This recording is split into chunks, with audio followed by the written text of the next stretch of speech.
A new episode on female-led action films is going live right now.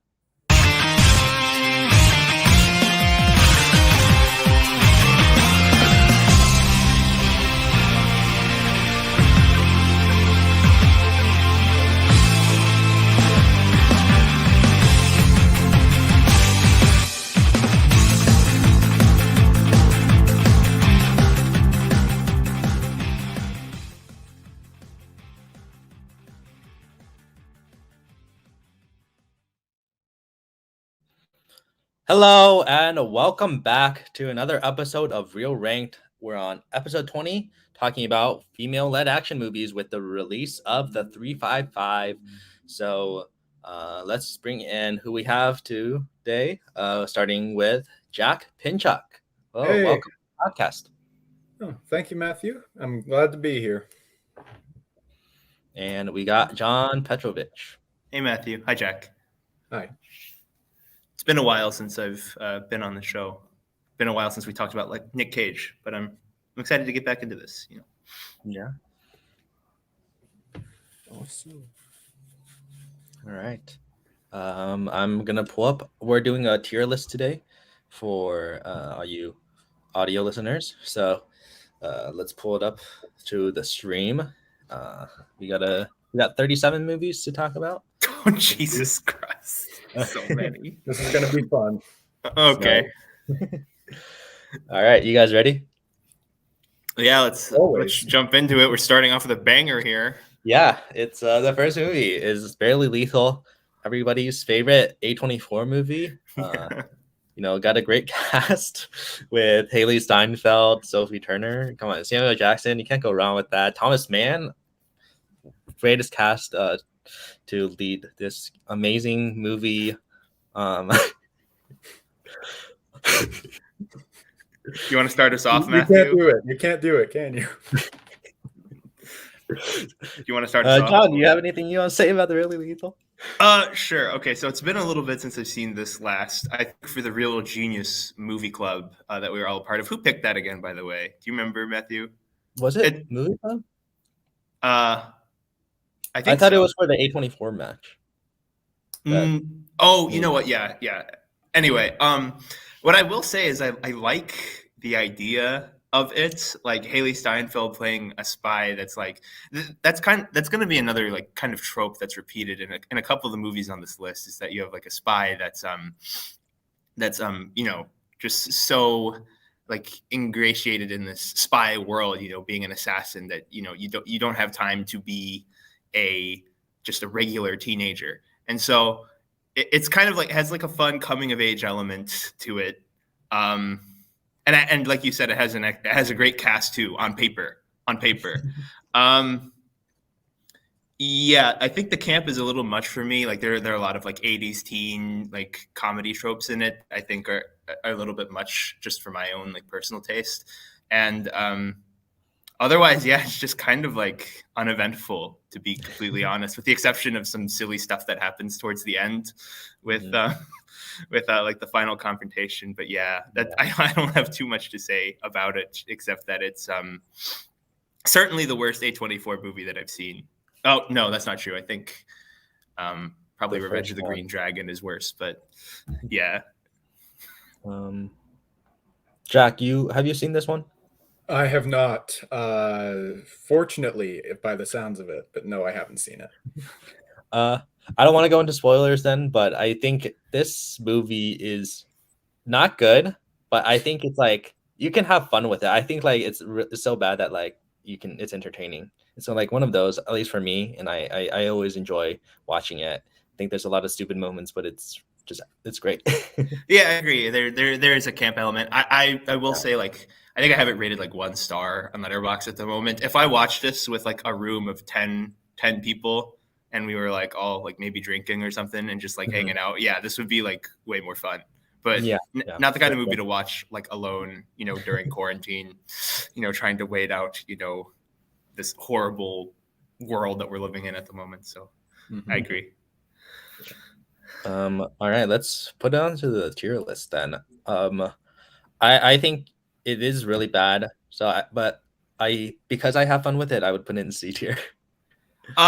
Yeah, I wouldn't be willing to put it in F tier because I'm not willing to admit that there are moments that I didn't enjoy. But I'm not gonna be so forgiving. I'd probably say like D tier because yeah. Okay. I'm like I'm fine with it in D tier. I know it's like it's not a good movie, but like you can have fun with it. So to Jack get input into where it goes, he could just say S tier, and then we can like we got to put it in like you know, based on how we're describing the movie, what would you rank it?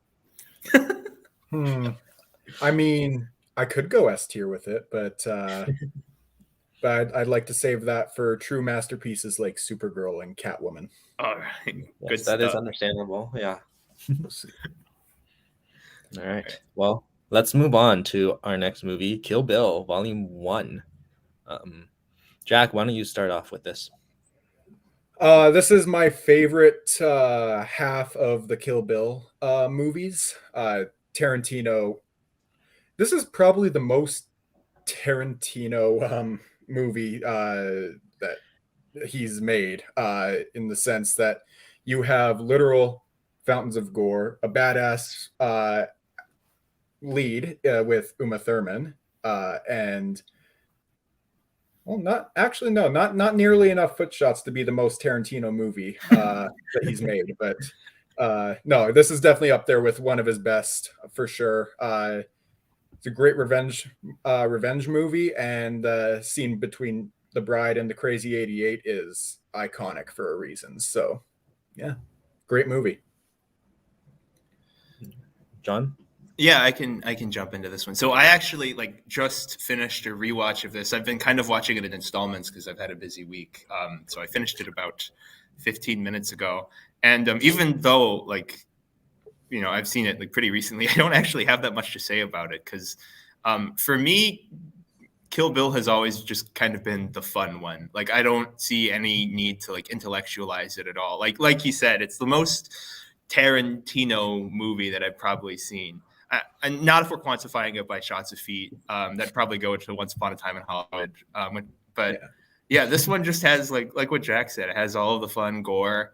It has like a bunch of fun catnippy like references to old like kung fu movies and Japanese like yakuza, like Nikatsu era like exploitation flicks. And it's also just like funny too.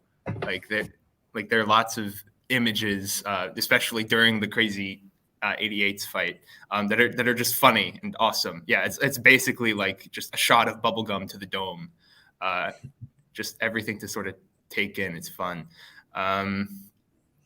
Let's see. Uma Thurman is great. I love Uma Thurman in this movie. I think that might be like one of my favorite Tarantino roles, maybe even more so than her role in Pulp Fiction. And of course, Lucy Liu is great. She doesn't get nearly enough love for the movies that she's in. And in fact, she's probably going to get a little bit of hate for some of these movies that are coming up. But yeah, I mean, it's great. I don't know what else to really say about it. It's fun. The Gordon Liu cameo. He's the bald guy that like where they fight on the railing. That gets his legs chopped off and he falls in. He's one of my favorite like classic Shaw Brothers kung fu action movie heroes, like the 36th Chamber of Shaolin. Like that's one of my favorite martial arts movies of all time, and he's really excellent in that. So it's awesome to see him in a movie, that's a little bit more modern because I don't think he's been in a whole lot since. So, yep, that's really cool. Mm-hmm. I really like Kill Bill. I think just within Tarantino's filmography, it's definitely up there for me. And then fantastic fight sequences, just great choreography, and then just you guys never mentioned Vivica A. Fox, but I think she's really great in this movie as well. Like I think that whole scene with the cereal box, right, and then all that. It's been a while since I've watched this one, but like I feel like I find this one to be way more memorable than Volume 2. I'm just gonna bring up Matt's comment in the live chat saying Volume 2 S tier, please. Hey, Carnhan. But there's so many memorable moments in this movie, and just the revenge plot line just works really well, and Uma Thurman's great. So yeah, apparently there's like an alternative. I didn't know this until the other day when I was like looking to watch it. Apparently, there's like the cut that was released in Japan is different. I had no idea about that. Do either of you know anything about like an alternative cut? The only No. different version I know is the Whole Bloody Affair, which is just Right. both movies as Mhm. one. I Yeah. think. But Okay. that's Maybe it, I'm though. misinformed, but I'll do some digging later. It's totally possible that, Mhm. that there's another cut. I just haven't heard of it. Mm-hmm. All right, where do you guys want to rank this one? This one, as far as female-led action movies go, like this is definitely one of the best for me. So I'd say either S tier or A tier. John? Yeah, I'm sort of juggling between because I like this movie a lot. It's not like one of my favorite Tarantino films. Mhm. So I'd probably go with A tier just because without part two, it sort of feels incomplete. I really hate like judging movies like that Yeah, because like you Okay. could say the same thing about a movie like for instance Dune that just came out or like yeah, Fellowship of the Yeah. Ring, and like nobody would say those movies are bad just because like they're the first installments of like a bigger series. But yeah, I'd probably settle for A tier. I think that's a that's good fair. place for me to put it. Yeah. I mean, I think normally I would put it in A tier, but like what Jack said, in comparison to other female-led action movies, this is like the best one, or at least was one of the best. It's like up there for me. But yeah, I don't know. I'm good with S or A. So if John wants to put in A, we can put it there. Jack, how do you feel? Good with whatever. Either works for me. Yeah, we'll put this in A tier then. Awesome. And then Albert is in the live chat saying, "Who Jack is here?" Maybe he said "Wow" or think I he's don't know. woo, That, yeah. Yeah. Woo. I don't know, but Yeah, I'm Yeah. here. All right. Let's move on to the next movie, or we could just move on to Kill Bill Volume 2 if we want to skip ahead to. Oh yeah, for sure. Yeah. That's Wherever fine this with one- me. I don't have much to say about that one either because that one, like you, it's a little bit fuzzy in my head. But Yeah. I haven't watched this one since I want to say 2019, so it has been quite a while, and I feel like it's just not as memorable to me. Like for Kill Bill Volume 1, I can mention so many different scenes and like different characters, and I just find Volume 2 to be more forgettable. So Yeah. I don't have a whole lot to say about it, but John or Jack, if you want to say something, go. Oh yeah, sorry. No, I was just gonna say, yeah, no, volume two is definitely the weaker half of the story for me. But there's still plenty of great action scenes. You get an awesome performance from um what's his name? Michael Madsen. I think he was pretty great in it. And yeah, so honestly, it's still really great movie. So I got nothing better to say about it. yeah, I'm gonna play the part of the well-prepared panel show guest and say that this is also like very fuzzy in my memory, and I can't really say anything great about it. I do think that in my own personal like experience watching it, a lot of things that happen in Kill Bill Volume 1 just sort of to me are more iconic. A lot of the images, the way that it's discussed in popular culture. I don't know if that says anything about the actual quality of the film or how it ranks next to Kill Bill Volume 1. So I'll refrain from giving it a tier ranking, but I do remember enjoying it when I saw it when I was in like 9th grade. So Okay. For sure. Yeah, like I still like the movie, so I would put it in B tier because like I don't think it's a bad movie at all. I just don't find it as memorable, so I would just put it in B. That's totally fair. I definitely put it one slot lower than volume one, whether it was in S or A, but I do think it's the weaker half, so I'm good with putting it in B. Okay, great. Let's move on to Birds of Prey then. All right. So let's start with John. Have you seen this one, John? I haven't seen it. Okay. Sorry. Well-researched guest. Yes. Good start. Yeah, no, it's all good. There's a few I haven't seen, but I have seen this one. Mm-hmm. Yeah, no. I saw this in the theaters on Valentine's Day with my then girlfriend. That's the last time I saw it. But I had a lot of fun with this movie. I think Margot Robbie once again knocks it out of the park as Harley Mhm. Quinn. She's definitely the right person for the character. I thought that Ewan McGregor was a lot of fun as Black Mask, I believe. Yeah, that's right. So yeah, no, a really fun movie. Definitely got a few flaws. So not like a high ranking movie for me, but still a lot of fun and better than a lot of other movies on this tier list. Uh, yeah, no, I've seen this movie twice now, and I liked it even more the second time. I just think it's a really fun movie. I think just there's like this visual style as well that like the what's his name, Matthew Libatique, who's the cinematographer. Like he adds a lot of visual flair to the movie, and Kathy Ann does a great job of directing it. There's a lot of great like one shot scenes and the great stunt work as well. Really great action Mhm. to make it stand out from other DCEU movies. So yeah, I really like that, and I think Margot Robbie is she's so good as Harley Quinn and really makes it her own character. And you already talked about how much fun Ewan McGregor is as Black Mask. I think the villain's like kind of weak, but like if you just look at him as like this goofy cartoonish villain, I guess you Oh know yeah, I think it's a fun time. So Mary Elizabeth Winstead is also really funny. that's She's true. She's great in this. mhm. Yeah, yeah. So Matt Carnahan in the chat saying good direction, but poor writing. So uh, Mhm. which is true. Like the writing is definitely one of the weakest aspects of the movie. And he also said the birds didn't interact together enough. Yeah, it's called Birds of Prey, but it's not really a Birds of Prey movie. It's It's a Harley Quinn movie, yeah, and also here's the Birds of Prey. exactly. But I hope to see them in future installments. I think I really like their characters, so it'd be cool to see them back again. And yeah, I Absolutely. put this one in B tier below Volume Two. I put that in B tier as well, below Volume 2. Cool.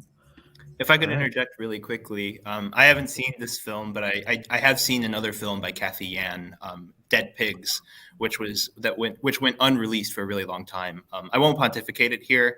It's kind of like a sort of a kitchen sink drama thing that happens in China, but that's really great if any of you have a chance to see it. And it's really different from a lot of the other like DCEU films that I've seen. I can't speak to how similar it is in tone or style or look to Birds of Prey. But yeah, that movie's really great. So Mm-hmm. I'll add it to the watch list. No, after watching Birds of Prey, I was like, very interested to see Kathy Ann's filmography, so I put in my watch list, but haven't gotten into it. yeah, it's not huge, but yeah, Dead Pigs is really good. I hope we get to see a lot more from her going forward. All right, let's put this in B tier, and we can move on to the live action Mulan. Let's start with John here because I think I haven't seen this one yet. So Oh, we can go to John. really? You haven't seen Yeah. this? Okay. No.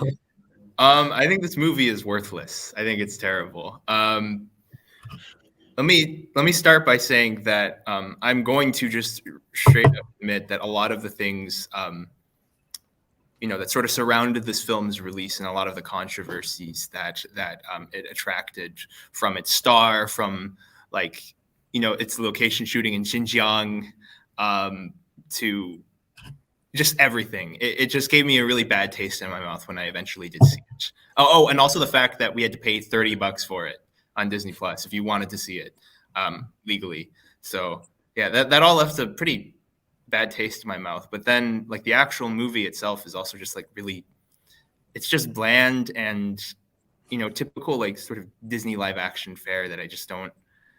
I don't know. It's just like so superficial. Like the original Mulan, which we're going to talk about. I think it's on this list. Yeah, It's yeah, so it'll be there. vibrant, full of life, and a lot of that has to do with the animation and the singing. Oh yeah, the music, like the fact that like they don't keep the musical elements of the animated film. I also don't really like that. I get that it's a different thing entirely, but yeah, like the original movie just had so much life to it, and remaking it at this point, I mean, it's par for the course for like a Disney movie, I guess, at this point, and sort of their production, whatever. But it felt so unnecessary, and it's even worse because it was just so boring, right? Like it was a nothing movie to me. It just wasn't interesting. I thought it was like fairly poorly put together too, which was rather unfortunate. I'm thinking of the opening scene where Mulan is like running across the rooftop in their little like circular enclosure thing. Like it's just really messy. Like I don't know. There's so many great wuxia films out there, and some of them are on this tier list, but it just I'm rambling at this point, but yeah, it was just sad. One thing that I did sort of like about it is that it has a lot of actors that I do like a lot. Donnie Yen is in it. I think he doesn't do anything, but it's cool to see him in a movie. Jet Li too. He hasn't been in much because he's been like he's been struggling like with health problems for a long time, and he doesn't do like any of the fun martial arts stuff that I like him in. But I'm glad to see that he's there, and Chang Pei Pei as well, who I'm going to talk about a lot about later. But she also doesn't do much; it's just a bit role. But it's nice to see that they're like in movies, getting a paycheck, I guess. Mai is also in it, right?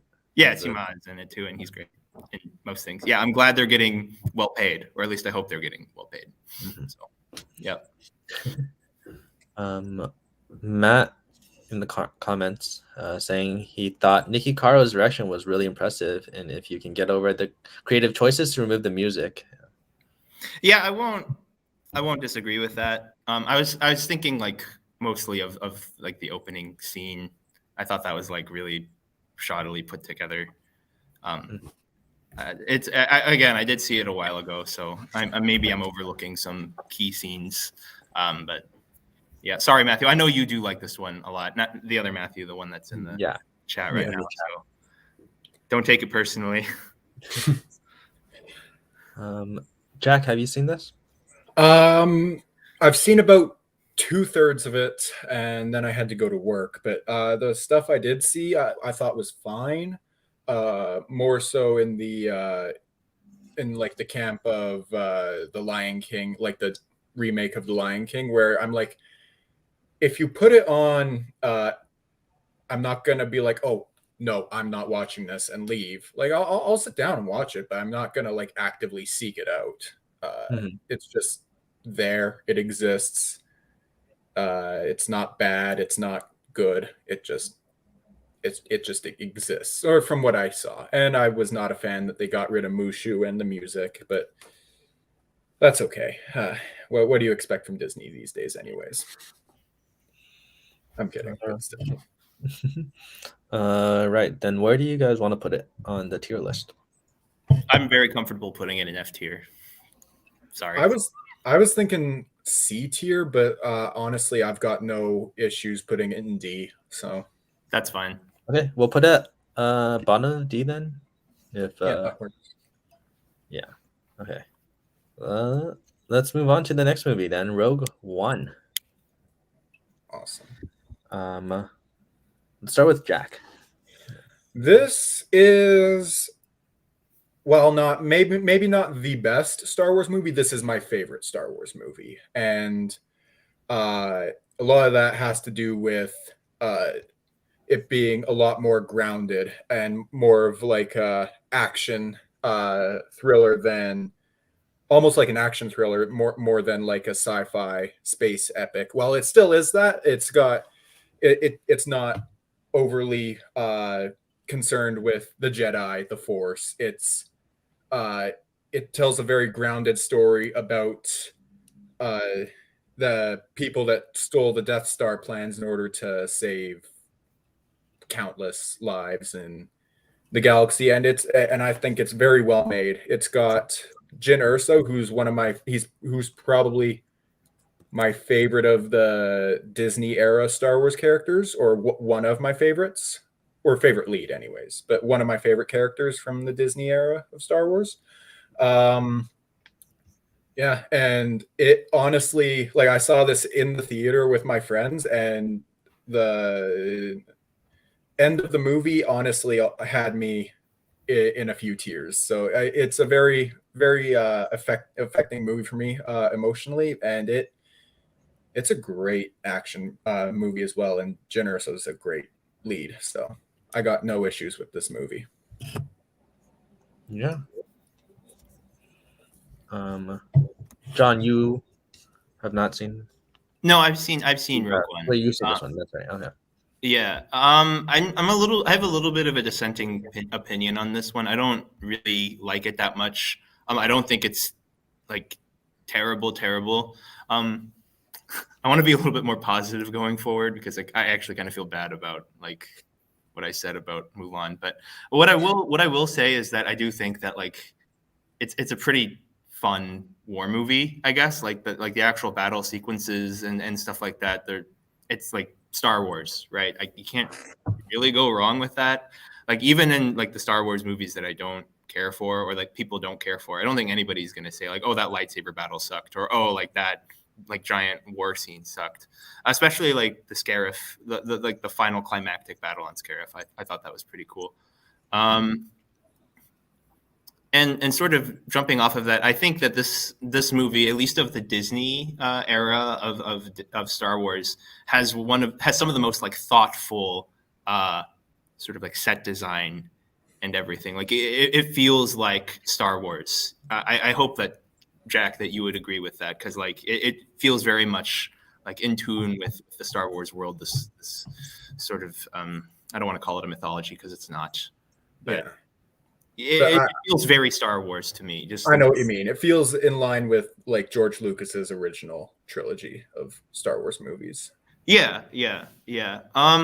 I like the fact that it's like a little bit darker, like tonally. It goes to places that I think most other Star Wars movies haven't. The original like Star Wars, like A New Hope, it's kind of funny. Mm-hmm. It has fun moments. The newer like Disney era ones also have like humor sprinkled in, sort of like Marvel style banter. Yeah. And this one is just kind of like a straightforward, like gritty men on a mission movie, which is cool. I'm always down for men on a mission movie. Yeah. The thing that sort of bothers me a little bit about not bother, the thing that like maybe doesn't impress me as much as some other people is that for a lot of it, I do think it looks like kind of ugly, to be honest. Like just the way that it's like shot and looks, it looks kind of drab to me. And I'm like a very visual person, I guess, when it comes to film. That's just sort of how my taste aligns. And it's also like, I don't know, just sort of like the internal logic of the film, just like for existing. It like the whole point of it, I hope I'm not spoiling it for anybody, it is to sort of like spiritually rectify like a plot hole in the original movie. And it's like, I just don't really care that much about that. So like, yeah, I like everybody in it, all of the actors too. This is another case of like people showing up, not really doing anything, like a ton of stuff, but like I'm just glad that they're there getting a Disney paycheck. Donnie Yen is who I have in mind, although Chirrut Imwe is like a better character here than maybe he is like Donnie Yen had in Mulan. How could I forget about Chirrut? Dang it. Yeah. One with the Force. The Force. I'm the one with the Force. The Force with me. Yeah. And Alan Tudyk's K9. Is it K9? K2SO. Oh, K2SO. Okay, my bad. Sorry. I like Alan Tudyk and stuff. Like he's cool. But yeah, a lot of things that happen in the movie besides that final battle, and then of course like the lightsaber igniting in the dark. It's just sort of like, I don't know, it just doesn't really stick out to me. It's just like very Disney-fied. Do you know what that means? You know what I mean? I know what you mean. Yeah. And that has a lot to do with it. It's also just kind of drab in general. So yeah, I mean, I don't really hate it. I don't love it. Yeah. It exists. I'd watch it gladly over Rise of Skywalker or Solo. So I guess I mean, this is I think this is my favorite out of the Disney Star Wars movies. I don't know about you, Jack. Oh, absolutely. Yeah. Right. Okay. Yeah. But I really liked following all these characters. Like they introduced us to group of new characters, and we managed to. I think the movie does a pretty good job of developing them, especially with Jyn Erso. She's the main character, so I think the movie does a great job of that. And then there's just there's great action. I think Jyn Erso is just as a female lead, she's great. I think Felicity Jones does a good job. But then all the action is also fantastic. I really like the third act, and the battle on Scarif is phenomenal. Yeah, on Scarif. I'm so bad at planet names, but you got it. Same. And I also I really like the score as well. I think that was Giacchino that did it, right? Yeah, that's right. Yeah, he had a great score for this movie. Really captures other Star Wars scores really well, like John Williams, but does his own thing, and so it's nice that they were able to create this story just based on one line in original movie, and create an entertaining movie, and absolutely. I have this in A tier, above Kill Bill. I would also put it in A tier above Kill Bill. Very personally, I'd put it as a low S tier just because it's what in my for this category, just because it's in my top 100. But I'm totally fine with putting it in the A tier. John, yeah, I don't want to ruin anybody's fun, so I don't have any particularly strong feelings about where it lands. Personally, if I were just ranking all of the movies that I've seen on this list on my own, I'd probably put it in C tier, maybe low B tier. But I'm fine people putting it in A tier, like A tier below Kill Bill. We can put it below Kill Bill to compromise. I think that works. Yeah, totally. Yeah. All right. It's fine. So here we have Mockingjay Part 1, right? But I think let's just start with the first Hunger Games. Or is that Part 2? I think that one's Part 2. That's Part 2. Yeah. The font's really small. I can't remember all the posters, but we'll start with the first Hunger Games then. Let's just go in order of the Hunger Games movies, since I think that's easier to talk about. Totally. All right. Works for me. Yeah. All right. Well, so the first Hunger Games, I don't believe I've seen this since theaters, actually. Really? But I read the books, and so I was a big fan of these movies. Like, they meant a lot to me as a kid when I first watched it in theaters. And I think Katniss Everdeen is just, she's a great female lead. I think Jennifer Lawrence does a great job, and also I really love the supporting cast as well. I think just the adaptation, I think, did a great job of just putting it on screen. And I might have more to say later, but I'll let Jack. You can go ahead. For sure. Yeah, no, it's between this and The Maze Runner for my favorite fandom YA movie, but I'd probably go with this. A lot of that is because Jennifer Lawrence is a great Katniss Everdeen. She is really, really great in the role. But the supporting cast is also awesome. You've got a fantastic villainous performance from Donald Sutherland. Less so in this movie, but it comes up in later installments. But I think he's great in his small role. I love Stanley Tucci as Caesar Flickerman. I think he's just a whole lot of fun in these movies. Peeta, Josh Hutcherson as Peeta is always pretty great. Oh, and I can't forget Woody Harrelson, who's great in everything he's in as Haymitch Abernathy, who's probably my favorite character in the franchise. So I really like this movie a lot. I saw it with my parents when it first came out on Blu-ray, and yeah, that was one of the that's a movie watching experience I'll definitely remember for quite a while. Mm-hmm. I also really like Lenny Kravitz at Cinna. I think that's yeah, he's great.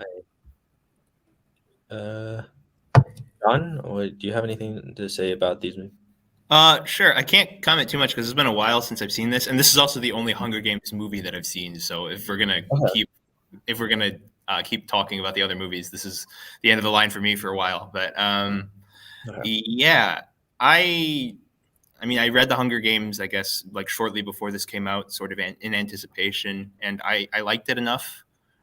I can't really comment on how much I liked the books because it was so long ago, but I would basically agree with what you guys have said. I think Jennifer Lawrence, Katniss Everdeen is really great casting, and she's really good in it. Just from the clips that I watched to sort of remind myself. Yeah, I need to get better about like talking about the actual female action stars in this. I think I haven't done that for like the last 2 or 3 movies, but and the supporting cast as well, especially Woody Harrelson. For whatever reason, whenever I think about Woody Harrelson's like performances, that Haymitch, right? That's his name. Yeah. That one always comes like to mind as one of the first, and probably for a good reason because he is very great in it. Stanley Tucci too, he's fun. Stanley Tucci is good in everything. I saw him in the movie Big Night, and he plays like this very like over the top Italian man, which is awesome. Yeah, I love it when he goes, big. Like it's here. Like the concept of the Hunger Games and Panem and everything, I think is like, I don't know. Since this basically kicked off a huge trend of like dystopian YA with like, edgy sort of like competition things going on. Maybe it looks a little bit dated, looking at it from 2021 or 2022, excuse me. But yeah, I liked it enough, I guess. I definitely need to rewatch it and also watch the sequels because I've heard Catching Fire is better. At least that's what I've been told. Yeah. That's my favorite one. Okay. We'll get there. But just before I gotta acknowledge. I believe her name's Elizabeth Banks. I might be getting the actress wrong. Yeah, that's right. As Effie Trinket. Yeah, I get her and another person mixed up all the time. So yeah, but I thought she's also a lot of fun to watch in this. But Jennifer Lawrence is just great. So yeah, no complaints. Yeah. For sure. Where do you guys want to rank this one? I'd put it personally either low B tier or no, sorry, high B tier or like low A tier personally, but I'm fine with either, or C if that's where you guys want to put it. I would just put it in B tier, but like, yeah, I'm not sure high or low. I'm not really sure, but I just put it somewhere in B. Yeah, that was going to be my instinct as well. Probably B tier, C tier. Yes, that's fair. All right, let's put this. Let's just put this here then. Let's put it right in the middle. That works. Sure. All right, Matt brought up a comment earlier for Rogue One that he said he thinks it's a higher tier is what he meant, I think, than what he would put in a female action movie ranking. That's fair. Yeah. I'm not sure I interpreted that comment correctly, but that's all right. I don't understand what he's saying. I think I think it means that he would put it higher than. Like he put it in S tier. Yeah, I think that's what it means. If I read that correctly. Got it. Okay, I think I got what he's saying. All right. Okay. Well, then let's move on to Catching Fire. Yeah, my lips are sealed for the next 4 movies. Have fun, or 3, or is it 4? 3. It's okay. 3. Okay. Yeah, this one. I mean, the Hunger Games movies. I just haven't seen all of these since theaters, but I remember just liking this one a lot more, and I really like Sam Claflin and what's her name? Joanna. Joanna. Gina Malone. I think I really like their casting as the new like big, Finnick and Joanna, big characters who show up, and I think there's a lot more suspense in the like the actual Hunger Games, like with these victors all coming back, and I think Mags and Mags, and Iris, BD, like all those characters. I feel like they do a lot of they do a great job of showing us their character. Yeah, for sure. Mhm. And I think Philip Seymour Hoffman is always fantastic. So gotta throw him out there. But no, he's great. But once again, Jennifer Lawrence giving a great performance in this. So but my biggest thing with this movie, that probably why I like the first Hunger Games more, is because in this movie, well, in the first movie, when it's the actual Hunger Games, I feel more actually like it's got my attention a lot more in the first one when they're in the Hunger Games versus when they're in the outside world. But when they're in the outside world, that's got my attention a lot more than when they're just back in the arena fighting the other victors. But once again, like, it's still a great action movie, a great female-led action movie. So I've got no major issues with it. Yeah, no. Yeah. I really like this one, and just the setting of the new Hunger Games makes it an exciting environment, and like all the twists and stuff. So this one I would put in A. This one I would put in A, but I don't want to. Yeah, I don't know. I mean, personally, I'd put it below the first Hunger Games, but I'm fine with putting it in like the highest B tier spot, or lowest or like in A tier if that's where you want. I think we can put it in. Not wrong movie. I think I'm okay with putting it in B, but we'll put it there then. For sure. That looks so wrong to have a Hunger Games movie ranked higher than Kill Bill. Yeah. The optics of it just looks weird. Well, there's a Kill Bill movie that's still our highest rank. So. That's fair. Okay. All right, let's move on to Mockingjay Part 1 then. The Mockingjay movies I don't remember as well as I do with Catching Fire and Hunger Games. So it's gonna be harder for me. I don't really have a whole lot to say. I'll let you talk, Jack, a little bit more. Yeah, this one I think is probably the weakest in the franchise, but that's not to say it's not good, because I still rather enjoyed this one. It does have my favorite, like, just moment in the entire like YA dystopia, or just YA now, category, with the people of District 5. It like cuts from Katniss singing the Hanging Tree song to the people marching to the dam in District 5 chanting it.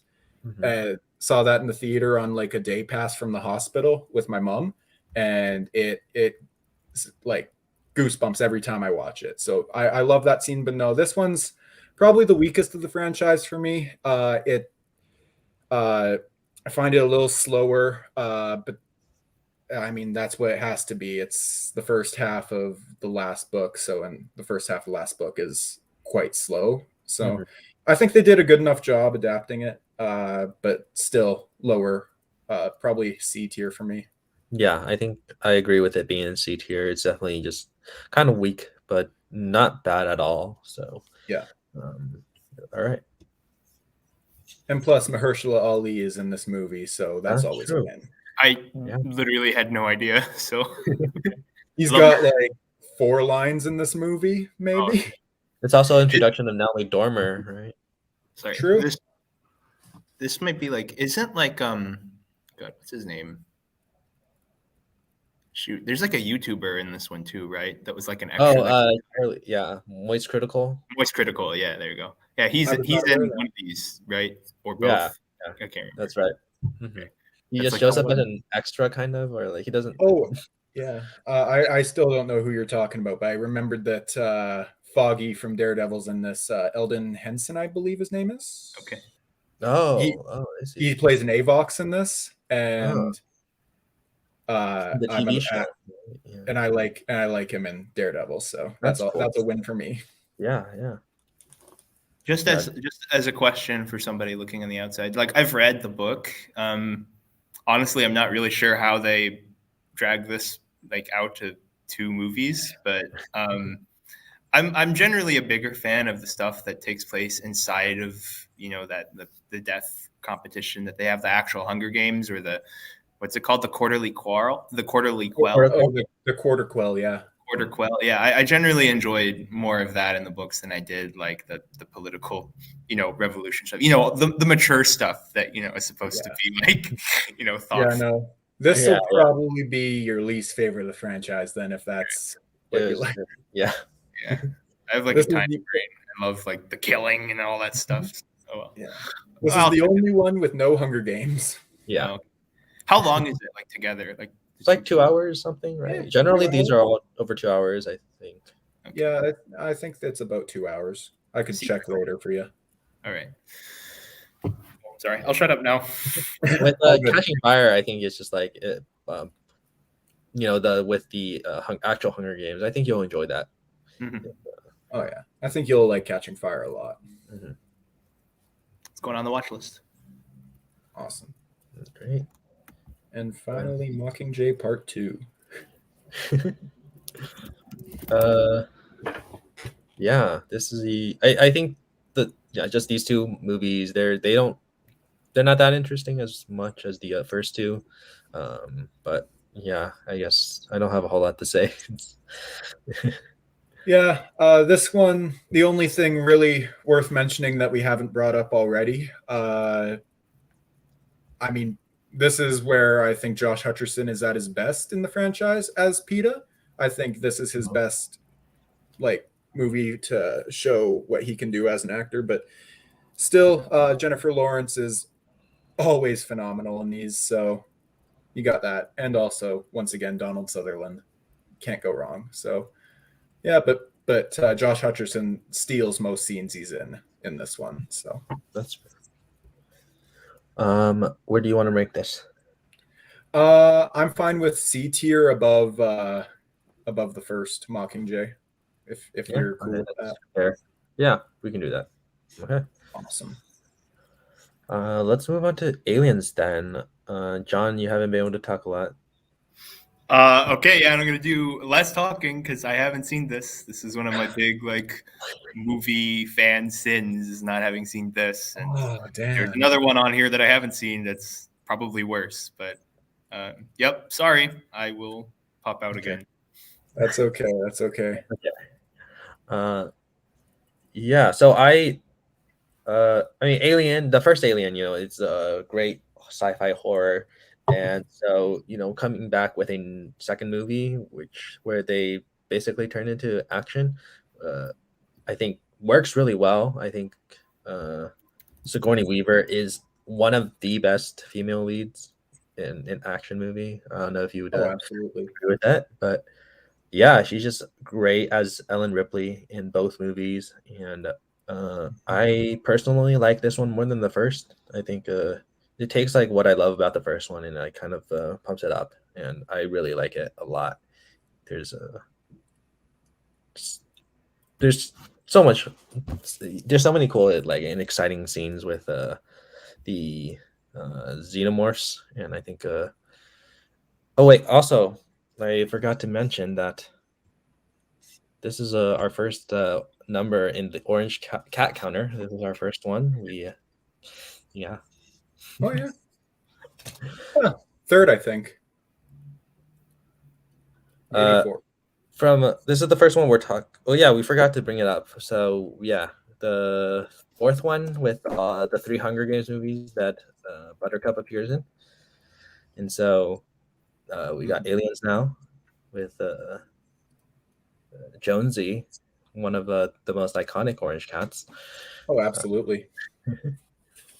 But yeah, I think Ripley and Newt, great stuff. Awesome. Jack, do you have anything you want to say about Aliens? Other than lock your door because you said Aliens is better than Alien and Kirk is coming to kill you. No, I love this movie. I personally prefer Alien over Aliens, but you can't go wrong between them.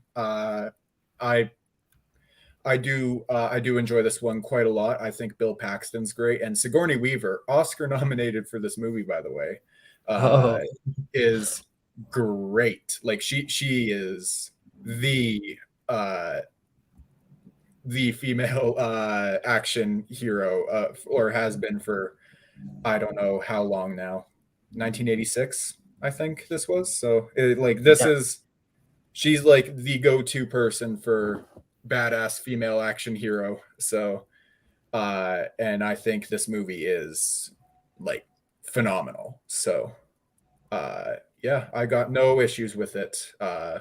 Where do you think you're This is one of I think this one's my first S tier for me.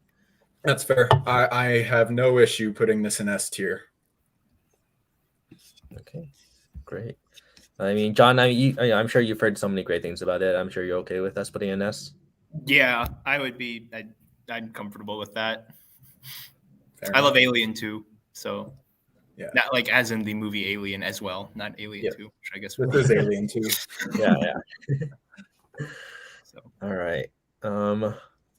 So the next movie we're gonna talk about is Aeon Flux. I think I'm the only person who has seen it.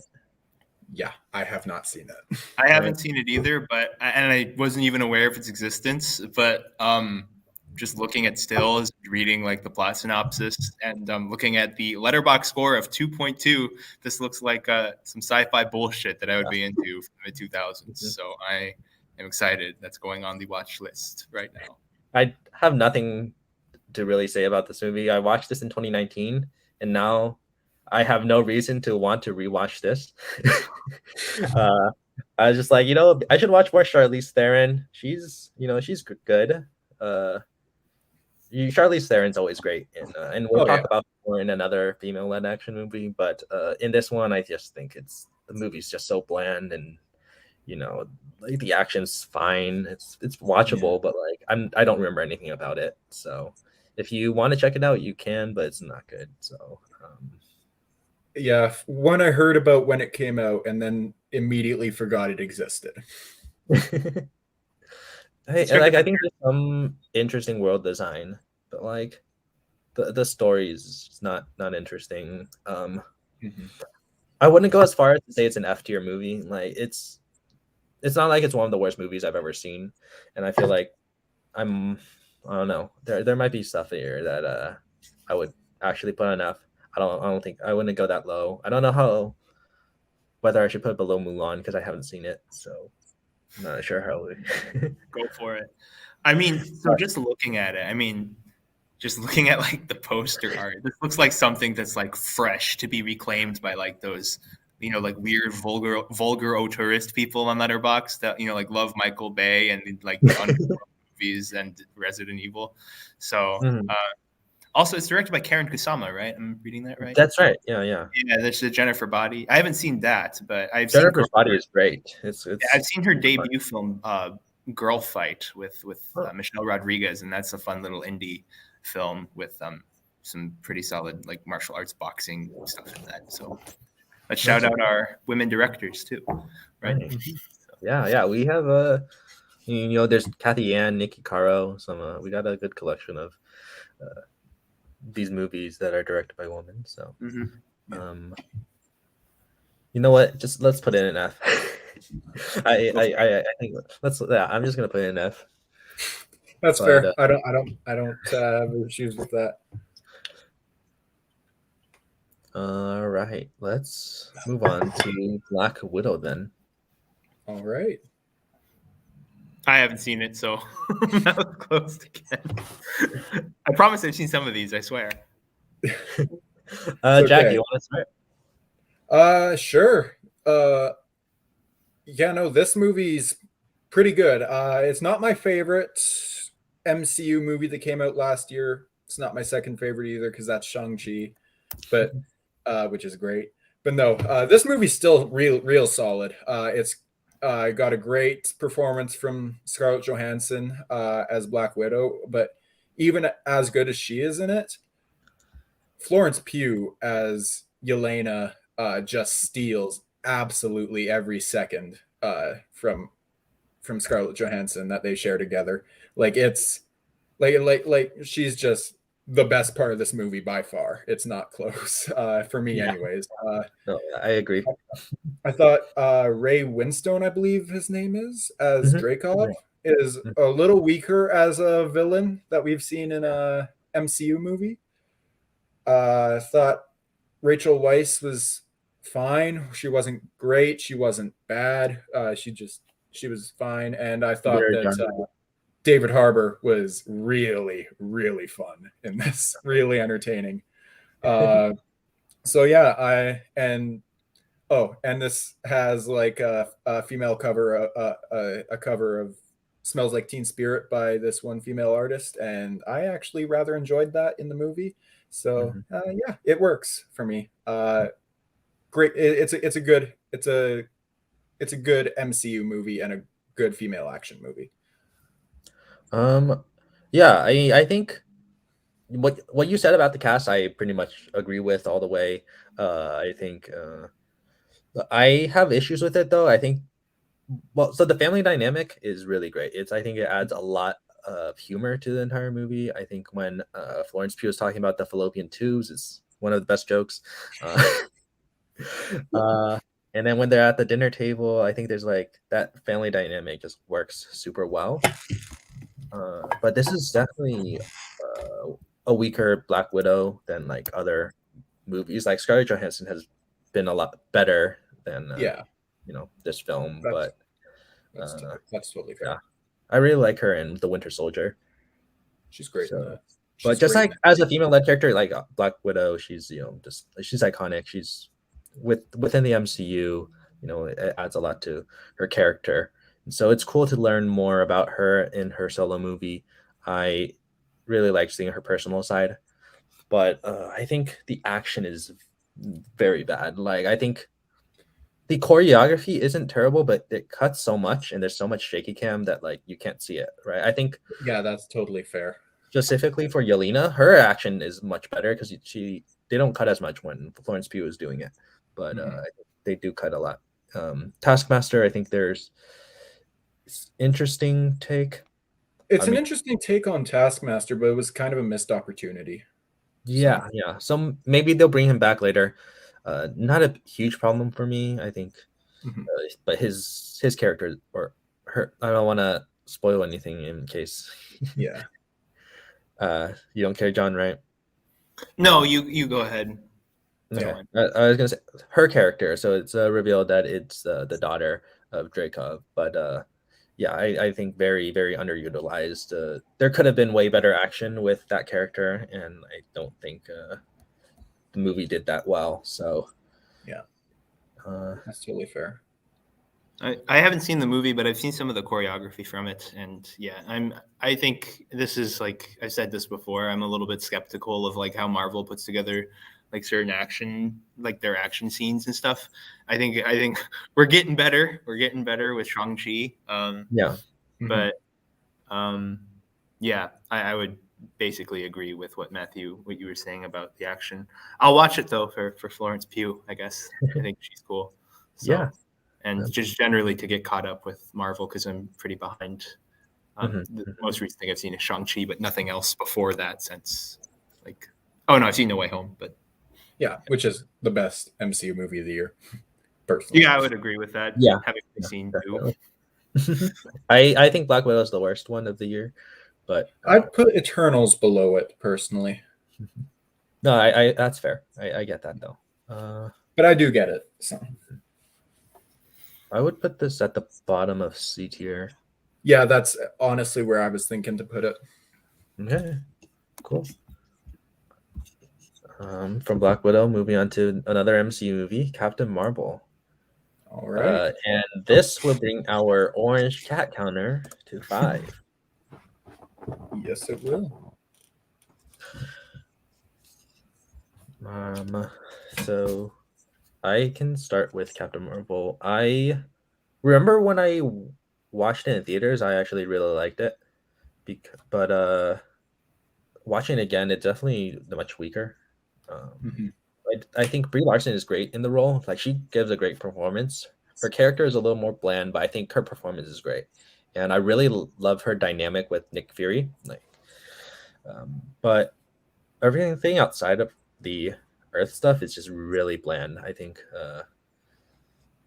it's not super memorable. I feel like everything outside of the Earth is just very unmemorable when I rewatched it, and villains were pretty weak as well. I think Jude Law is just such a boring character, and Yeah, that he's one of the more boring MCU villains, which is sad because Jude Law is Jude Law, and he is incredible. yeah, for sure. I think it's cool to tell an origin story at least out of order, because like with her memories and stuff, it's not, it's very different from like the standard formula, which I enjoy. At least it's kind of stands out from others. But yeah, Nick Fury and Coulson, it's great to see Coulson back, and I think the aging, they done really well for Nick Fury. At least Coulson is a little mixed, but not terrible. At least like yeah. Ben Mendelsohn is great though. I really like his character. I think he's funny. For sure. Yeah, no. I think Ben Mendelsohn's also great, but Brie Larson, the first time I saw it, wasn't a huge fan of her in this movie, but after watching it again fairly recently, I honestly liked her performance a lot more. I thought most of my issues with her performance the first time around were more issues I had with like the writing of the movie. But then again, it's another MCU origin movie, and for that, and out of those movies, it's probably my least favorite. But it's probably bottom tier MCU, but it's still pretty solid. Like it's nothing to sneeze at. But there are definitely issues with it. It's definitely watchable. So oh yeah, not bad enough to be in the bottom tier, but not great. Yeah.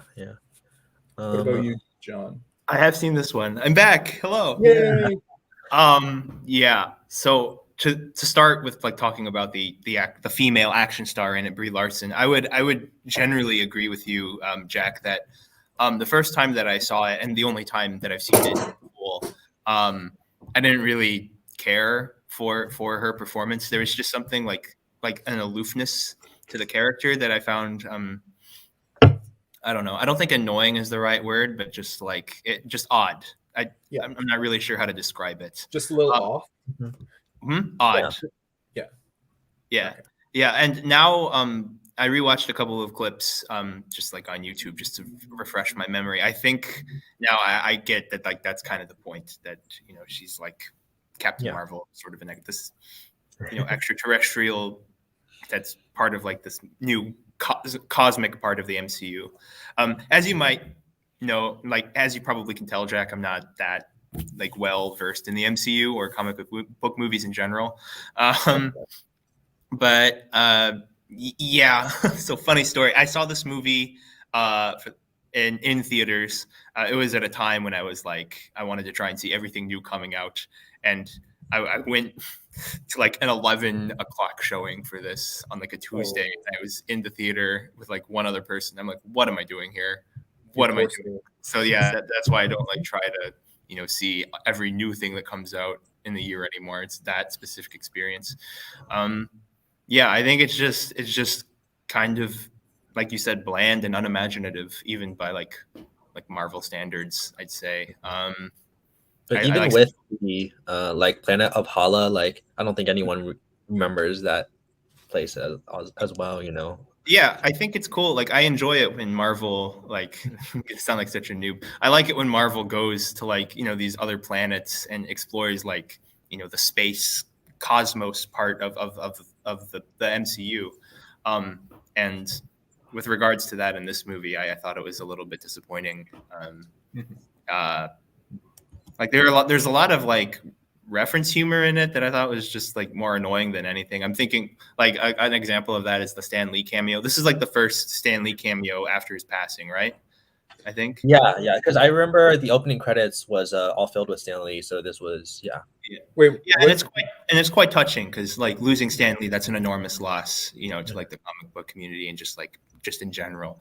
But like it's couched in like a Mallrats reference, and it's just like, I don't know, it's just not really that funny, and it's a little bit annoying.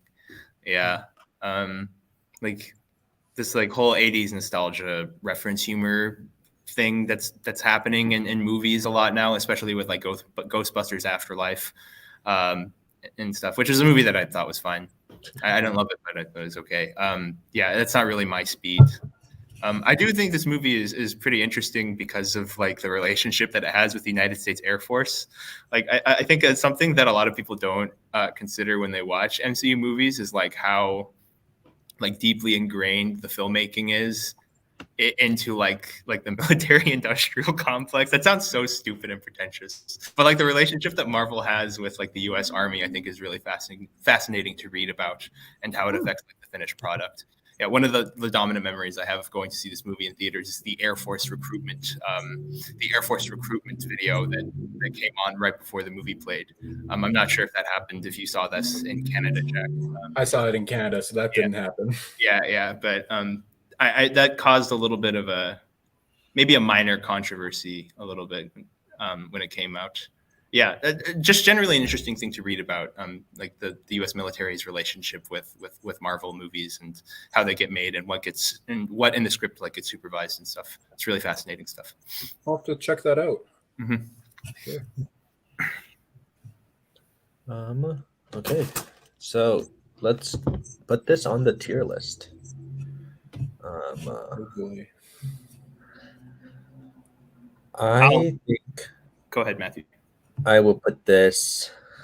I'd put it C tier below Black Widow, but I'm okay with it in D. So yeah, like I'd put it. I don't know if I could put it in D tier, but like, it's not like, yeah, I'd put it like bottom C tier because I don't think it quite deserves to be on D tier. But yeah. We'll see. I think upper D tier was probably where I'd put it, just because like it's a Marvel movie, like it's not going to be poorly made, right? So yeah, that's just, true. Yeah, probably bottom or top of D tier, bottom C tier. Yeah, I'm not going to raise hell about where it gets put. I think let's just put it there then. I think that's okay with, works for me because Jack and I both would put it bottom C. That's fine with me. Yeah, that works. All right, let's move on then to the Charlie Angels movies. Looks like I'm out of the game for 2, maybe 3 movies here. Hey, I'm right with you there, Jack. Have you seen these, Matthew? I've seen all of them. Yes. Right. So before the 2019 Charlie's Angels came out, I was just like, all right, time to watch the 2 Charlie's Angels movies, like I did with G.I. Joe when Snake Eyes came out. I was just like, let's do this, and I feel like it's dumb. Like they're stupid movies. I think there's fight scenes, and I'm sure you can enjoy them. The main group of girls, Cameron Diaz, Drew Barrymore, Lucy Liu, they have great chemistry together and great action scenes as well. So it's fun to see them together on screen. And yeah, there's like, I don't care about it all that much, but it's definitely watchable. Like I think if you guys wanted to watch it, you guys should watch it. Sam Rockwell's great. He's always enjoyable. So not a movie that I connect with, but I think there's fun. I haven't seen these, but I have seen like clips from like action scenes from them. I want to be able to place them in like the films, but which one has like the dirt bike race scene in it? Do you remember? I don't remember if it's the first or second. They kind of blend together for me. Okay. Well, I've seen that, and I'm not gonna say that it's like a great, well put together scene, but it has like that very loud, like visual 2000s look that I'm like recently I've started to for sure towards taste wise. So, and I've also seen like clips here and there where the wire work is like very obvious and stuff. Yeah. And I don't know. I'll watch them. I doubt I'll find them like great, but yeah, there are probably worse things to see. Between the originals and the new one with like Kristen Stewart, which cast do you think is better, or which one do you like more? I think I like the original cast more. Okay. I think yeah, I like the original cast more for sure. That's fair. I've heard Kristen Stewart's good in the new one, but I haven't seen it. So She's good. She's good. But I mean, once we get there, I'll talk more about it. But yeah, I think the action's very not realistic at all, but it's fun to watch. So it's like, if you enjoy that, you can have fun. So,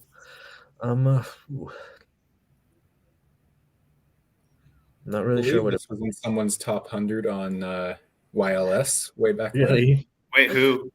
I think it was Jake's. Okay, Marangoni. Yeah. Okay. Yeah, I can see why people enjoy it. Yeah. So like it's one of those movies. It's like a very 2000s cheese. Like I'm sure there's enjoyment out of it. So I wouldn't put it in D tier. I would put it in C somewhere, but I don't know where exactly. I would just put That's all you, Matthew. I got no info whatsoever. I'll just put it bottom C just because I don't really like it that much, but like I can see why. There's that 2000s charm to it. So I haven't been on a tier list. I like the chill vibe of it, where like there's no pressure to be like, obviously. Yeah. You don't have to watch all the movies. Just like talk about the ones that you've seen, and just hang out while we talk about the ones that we've seen. Kind of just like pitching it to people. Yeah, it's fun. Yeah. Well, so Albert's in the live chat now. He said Catching Fire should have been A tier, SMH, or even S. Yeah, when I said that, like I've been told that this movie is better than Hunger Games, I was specifically thinking of Albert. So yeah, that recommendation will place it higher on my watch list for sure. All right. Well, so Full Throttle is just like it's very similar to the first one. Just it's not as good, and the CGI is definitely more dated. It's very over the top as well. So if you like that, I'm sure you'll find it fine. It's fighting is also very repetitive from the first one. Like the fight sequences, they're just like very very similar. So that's the main reason why I'd drop this one to D tier. I would put it below Barely Lethal because I have more fun with Barely Lethal.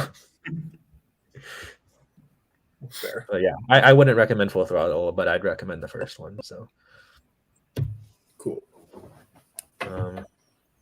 Yeah, and then the remake, it's a requel, I guess. It's not really. It's kind of a sequel, but not really. I don't know. I don't really know exactly what it is, but it's also these movies are just like they're popcorn movies. You can have fun with the action sequences, but I feel like a lot of new action movies, they do a lot of shaky cam, and I feel like that's an issue I have with the new one. But I do really like Kristen Stewart, Ella Balinska, and Naomi Scott. I think they bring a fun energy to the movie, and they're just entertaining on screen.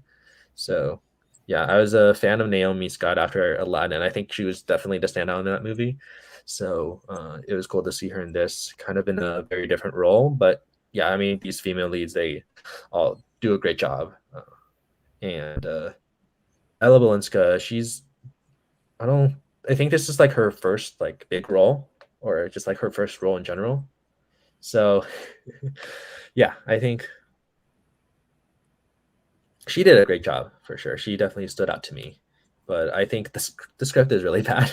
It's very heavy-handed in the messages. Like there's the opening scene, Kristen Stewart is like tied up, and like she just has like this whole speech about like woman empowerment. It's very preachy.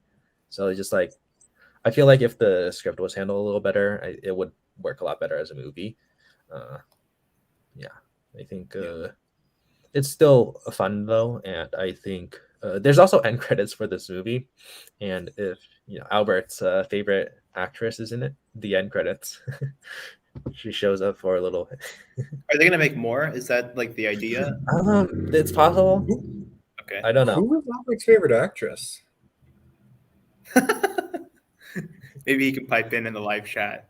We talked about it already on this little shindig. Yeah, we did talk about her. She appears in the movie in our D tier.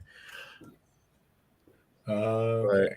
I will put I would put this here. I like it more than the original, but it's also like there's nothing amazing. I think Fair enough. Turn your brain off action movie. So, yeah. Fair. All right. Oh boy, we're getting to some good shit here. Oh boy. Next movie is the 355, which.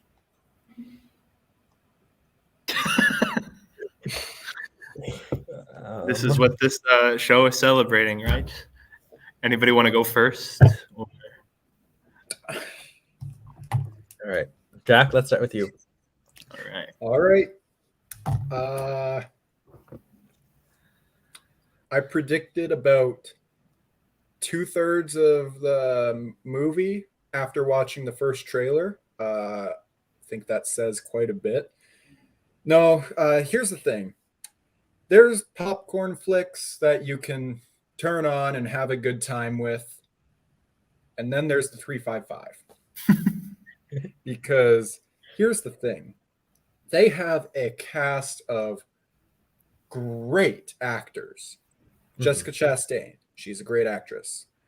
Lupita Nyong'o, great actress. Sebastian Stan, solid. I really like Fan Bingbing or Bing Fan, whatever her name is, in X-Men Days of Future Past. I think she's great as Blink in her bit role that she's got. And Diane Kruger's great, but every single one of them, except for maybe Lupita Nyong'o, turns in just a lifeless performance. The script is awful, just really bland and uninteresting. That there is way too much shaky cam. Like, I get shaky cam it can be used well in movies. It's not used well in this. In just basic dialogue scenes, the camera's moving around like this, and you're like nauseated. There's some editing choices in this that I don't love at all. I did not like this movie. I saw like the biggest twist of the movie coming like right away. It was not just well made, and I think a lot of my issues with it start and end with Simon Kinberg. I just don't think he was the right person to direct this. I don't hate Dark Phoenix, but I do hate this. So, yeah. All right. John, what do you Well, think about this? Just to answer, since Albert hasn't chimed in yet with his favorite actress, the answer, of course, is Yifei Liu, right, from Move On. Anyway, I unlike you, I hate Dark Phoenix, but I hated this movie more. I agree with you. The biggest complaint that I have about this movie, well, first, it's just kind of like not that interesting. Again, it's just like, I don't know. It's just kind of lifeless and unimaginative. But my biggest complaint is that it is certainly the cast, because it's amazing. Oh, did we lose Jack? No, I think he just turned out. He had to. He's back. Sorry. Yeah, no worries. Yeah, it's just the cast and what they do with it. Like, if it was just like sort of an unimaginative, like John Wick exploitation sort of action movie that would be dumped on like Netflix that I'd watch in the background while doing homework or something, I'd be fine. I'd be like, whatever. But this movie has like, one of the greatest like cast assembled for like a female action movie in recent memory, I feel like, right? Because you have Jessica Chastain, you have Lupita Nyong'o, Penelope Cruz, Diane Kruger. I mean, these are all great actresses, like Jack said, but they're also like great action movie stars, or have the potential for, like, Jessica Chastain has cut her teeth in action movies before. I don't love all of the movies that she's been in, but I think she's great. Lupita Nyong'o in Black Panther, like, I think she's a great action. She can be a great action heroine. She was in like a fun little Australian zombie movie. That's right, Little Monsters. Little Monsters, yeah, which wasn't great, but like she's fun in it because she doesn't get to be in a lot of things, right? Like, I think I read somewhere that after her Best Supporting Actress win in 2012, like she's only been the lead in like 5 movies. That's like 5 movies in like 10 years, and this is like one, which is sad. Yeah, really crazy. Like, you have an amazing, like, even Penelope Cruz, who I don't think is in like. She's not a big actor. I don't think she's been in any action. I don't know. I can't think of any. No. I can't think of like action movies that she's been in. I can check while I'm talking here, but like she was really good in this. Like I thought she was like fun, and well, she wasn't really good, but I think like just She from what was my happened, favorite part of the yeah, movie. Her character was my favorite. yeah. That's fair. I feel like she would be a great like action movie star, and it just like doesn't happen, which is unfortunate. Yeah, it just all feels like very phoned in, and it's sad. And I can't blame the actresses. It's really just like the material that they're given. Yeah. It's girl boss like weird spy thriller stuff from the guy that made Dark Phoenix. It's like, what do you expect? Simon Kinberg has never been sort of a go-to name for me when I think of like a great movie. Yeah, the MacGuffin at the center of it, like the whole electronic, like I'm gonna hack into this random electronic device and make planes crash is like weird and fine. It exists. You know, it's a MacGuffin. It's just it's there. It's a spy movie MacGuffin, and that's all. And like Jack said, like the action isn't like I would be complaining less if the action were like great, and it's not. Going on. Yeah. For a big movie like this, that gets released in theaters, like it should be better, and with like a talented cast too. Like Jessica Chastain, like she knows what she's doing when it comes to like doing action movie stuff. And it's just like it's just not that great, and it's edited in like a nauseating way. I agree. Yeah, it's just sad. There is one scene like when like they have like Lupita Nyong'o's boyfriend, I think, or like fiance or husband, love interest is like on the TV screen, and then Penelope Cruz's family is on the screen. And Bing Bing's father is being held at gunpoint. Like I feel like if there was any point in the movie where you have like these excellent actresses get to show like just a fraction of their immense talent, it's probably there. And I think that was like the one scene that I was like, okay, yeah, this is good. No, for sure. I think just you can see the actors like Lupita Nyong'o and Penelope Cruz specifically. I feel like they showed a lot. A lot more. Yeah. So it's just kind of a lame spy thriller. It's sad.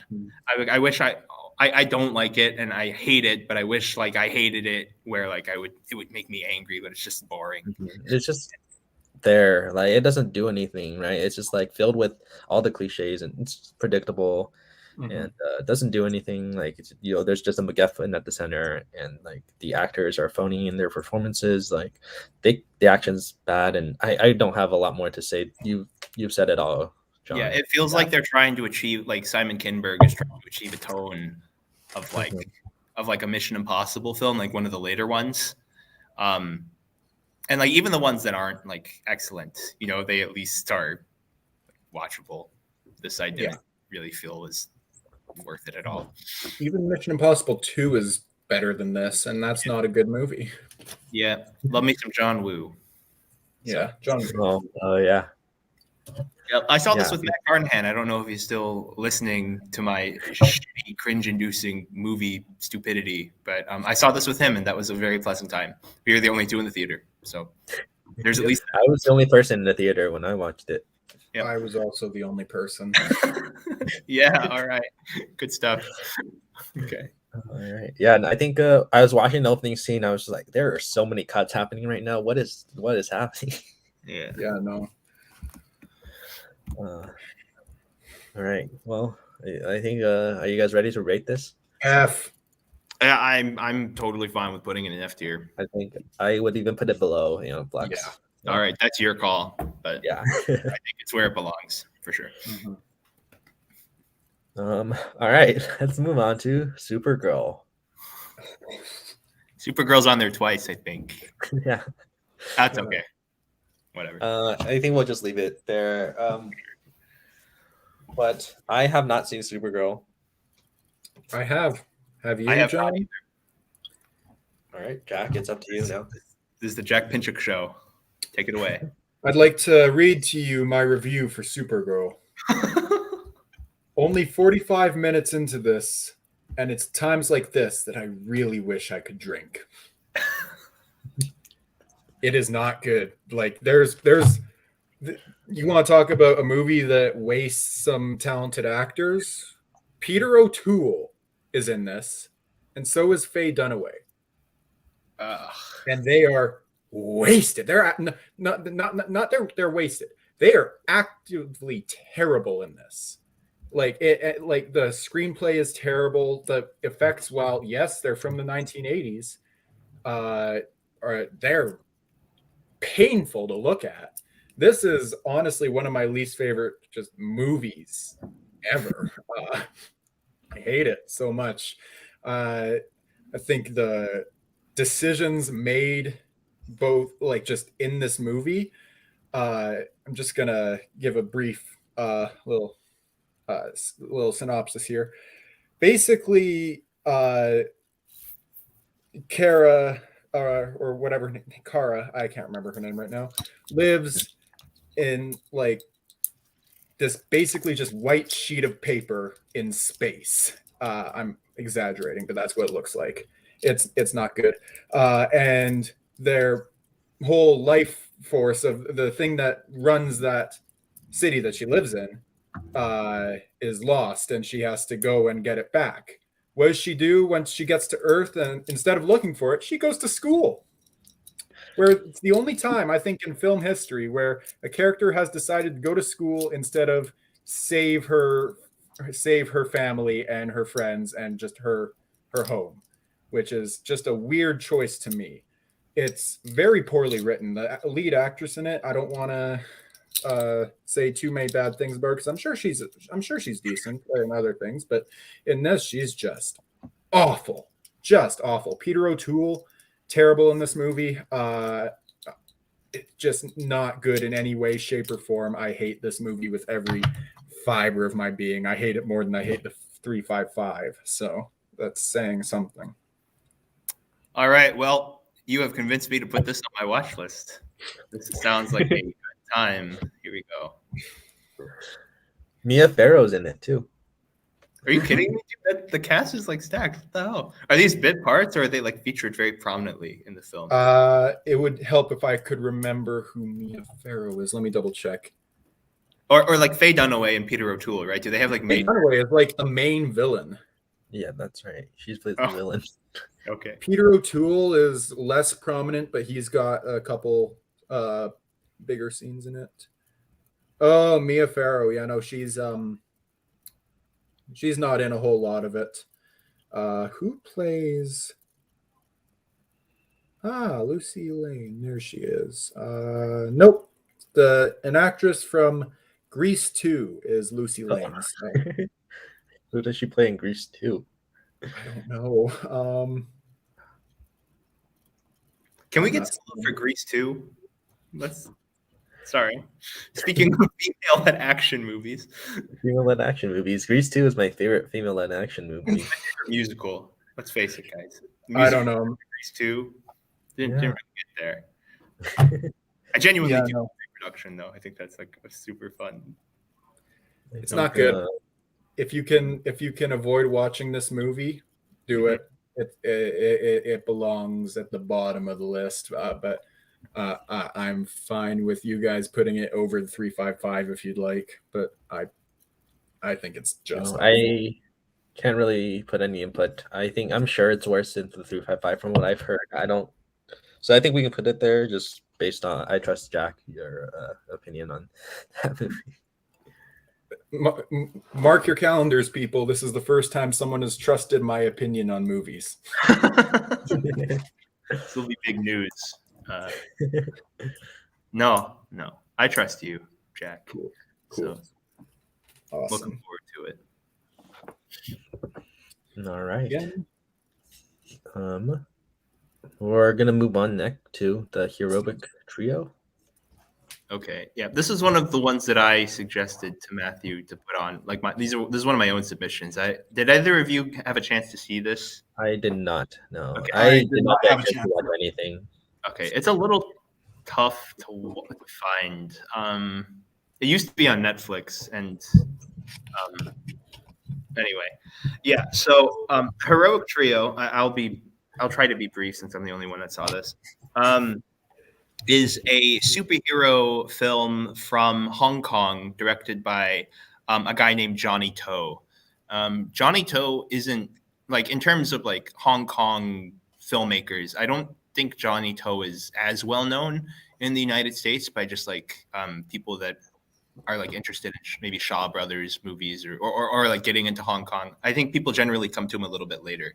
He's been in like sort of the cinephile sort of awareness for a little while now because one of his films, Throwdown, was just recently added to the Criterion Collection, and Throwdown is one of my favorite movies I saw last year. Just as an aside, but basically the movie is. You have three women with superpowers, or that are like the superheroes, that are trying to fight off this evil sort of wizard that lives in the sewers under Hong Kong. Let me start with the three heroines. The three heroines are played by some of my favorite people ever in movies. The first is Anita Mai, who's probably the least known of the three in America. She is like a Hong Kong singer, actress. She was Wang Fei Hung's mother in Drunken Master 2, or Legend of the Drunken Master, if anybody has seen that. I've heard of it. I haven't seen it yet.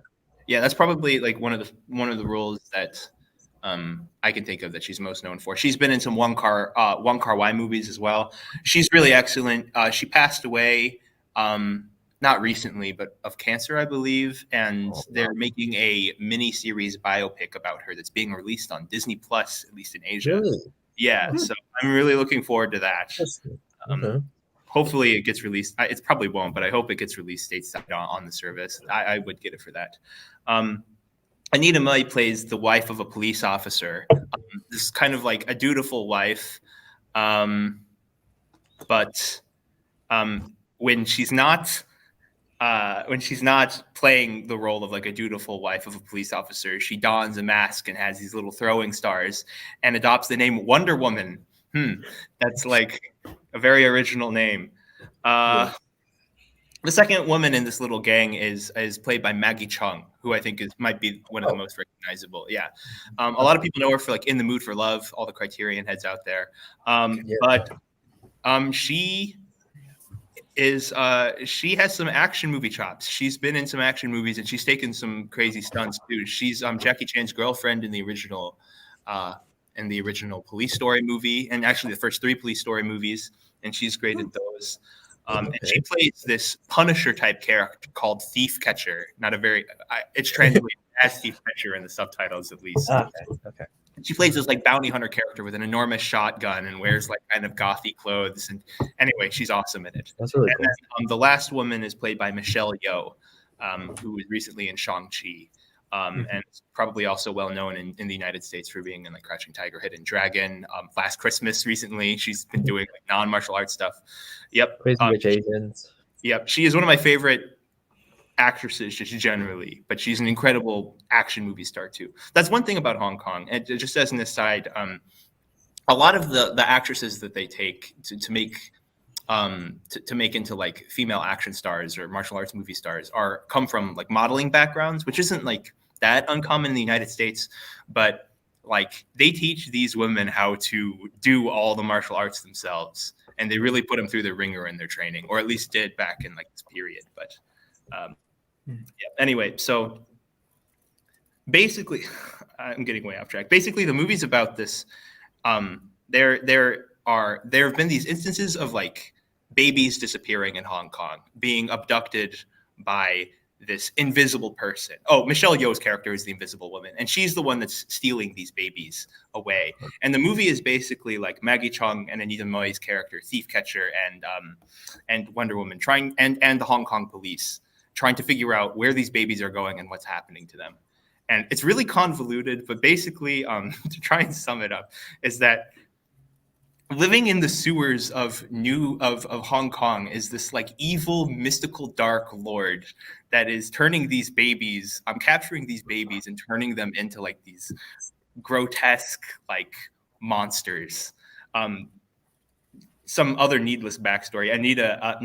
Michelle Yeoh's character and Maggie Cheung's character were originally like stolen babies that managed to like escape and do things. Anyway, Michelle Yeoh's character starts the movie as a villain, and like she eventually like comes to see how this movie, how what she's doing is wrong. Oh my god, there's so much to this movie, and it's really hard to explain to people that haven't seen it. But basically, it's just a kick-ass like female action movie with lots of fun wire work. It's really dark in places, but also funny. Hong Kong movies tend to have a little bit like to American viewers tend to like play a little fast and loose with tone. So this is like tonally all over the place. Like you'll have like this broad physical comedy humor and like Invisible Man type special effects, and then immediately afterwards you'll have a scene where like a baby is like stabbed with a nail.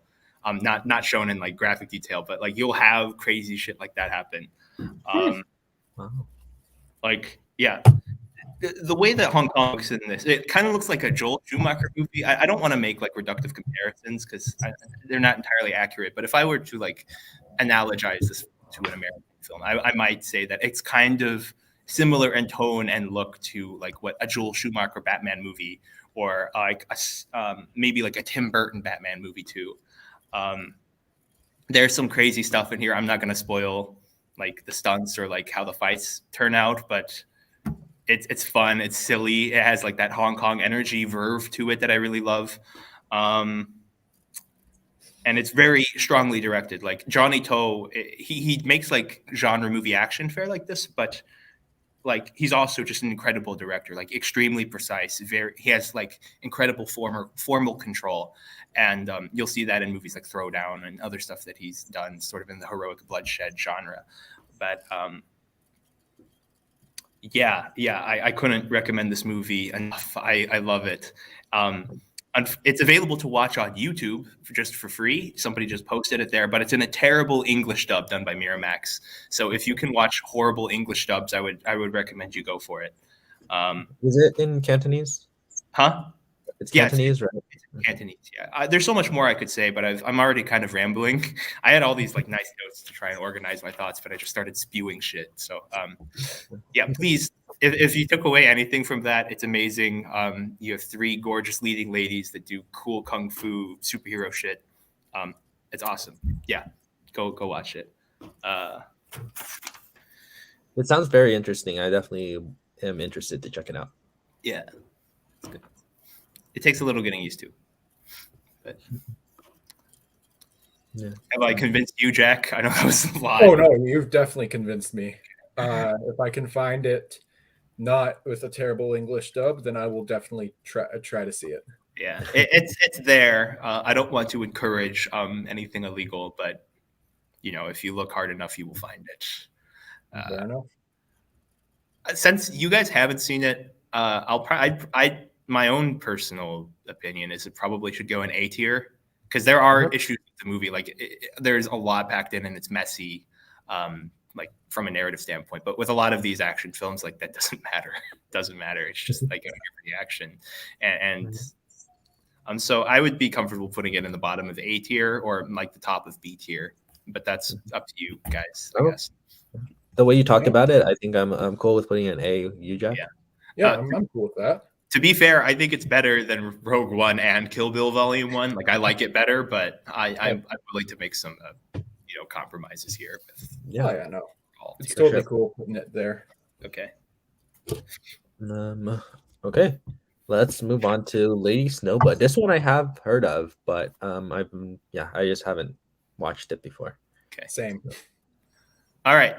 Sorry. So this is another one I brought to the table. I'll try to also be brief about this one, although last time it didn't really go well.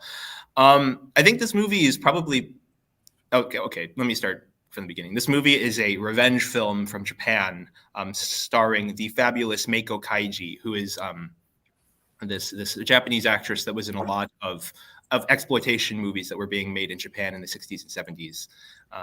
So Lady Snowblood is probably her most famous role, but she's also been in like the Jailhouse series of films. I don't know if any of that means anything to you, but it's probably really well known for being sort of the stylistic one of the main influences for Quentin Tarantino to make Kill Bill.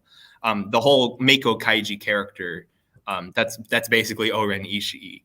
Like it's a badass woman with a sword that's no nonsense. And in Oren Ishii's death scene, they actually play the main theme from Lady Snowblood over her death. I didn't know that. Yeah, and basically the whole last scene also echoes like the deaths, like the ending of Lady Snowblood as well. So to just give a basic rundown of the plot, the movie's told in it's told in not in chronological order, but basically what happens is that there is this woman. This woman gives birth to a young girl in prison. That young girl turns out to be Lady Snowblood. This woman dies, I think, in childbirth, if I'm remembering it correctly.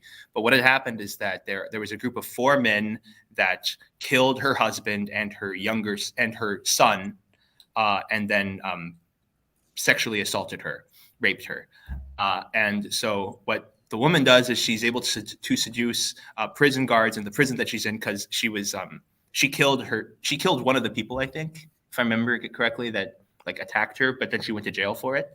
And she seduced one of the prison guards to give birth to Lady Snowblood, her daughter, basically as a way to get her revenge on the world, right? She is born basically as just what there's a term for it, but yeah, she's basically conceived and born for the sole purpose of exacting revenge for her mother.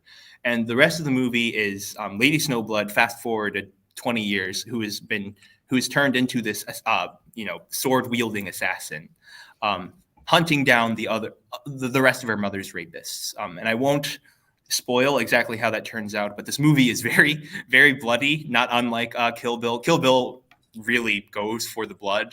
But this, I think, was probably a little bit more shocking since it was made almost 50 years before. And what else can I say about it without spoiling it? Yeah, it's really gnarly.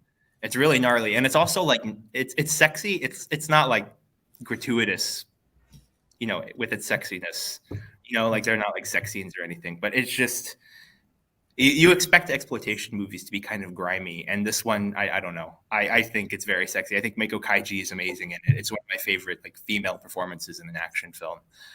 She's very cold. She has these piercing eyes that are just really incredible, that look incredible on screen. It has that like 70s Japanese film feel to it too, which I think is like, it's very textured with the snow and the Japanese background and everything. It's great. It's so good. And it's in the Criterion Collection, and you can get it on Blu-ray with its sequel, which is not as good on Blu-ray, if that's of interest to anybody listening. Looking at you, Colin. It's not going to mean nothing to you, Jack, but yeah, it's great, and it is due for a rewatch because I haven't seen this in about since before I got Letterboxd, so maybe 2.5 years or so. Wow. Okay. Yeah. Sorry. Go ahead. Sorry. I was just saying, you said it's in the Criterion Collection? Yes, it's on the Criterion channel too. Okay. So if you have that, you can just watch it. And then if I like it, I'll buy it. Nice. Cool. Yeah. This was one of the first movies that I saw that really got me into got me more serious about film. Because at that point I hadn't seen kind of like a gnarly exploitation flick like that. And it got me really excited as like a freshman in college, and I've seen it a couple times since. Fair enough. Yeah, it's great. I would put this in A tier, also above Kill Bill, but I would be willing to make concessions. I like it more than the Heroic Trio, so I'd put it. I would put it in A tier. I'm fine with it being like just above Kill Bill, based on what you've said. Seems like Kill Bill kind of owes its part of its existence to this movie. So yeah, but like I don't know. Yeah, a lot of Letterboxd reviews will say like, why did Quentin Tarantino bother making Kill Bill just to make a shittier version of this? And I don't think that's true. Like, they're different. The Kill Bill offers different things, and the same things just in excess. But I think Lady Snowblood is like, mwah. It's like an elementally perfect exploitation flick. It's great. Fair enough. Yeah. All right. From Lady Snowblood to Lucy, I can start and say I haven't seen this since theaters, and I liked it when it came out.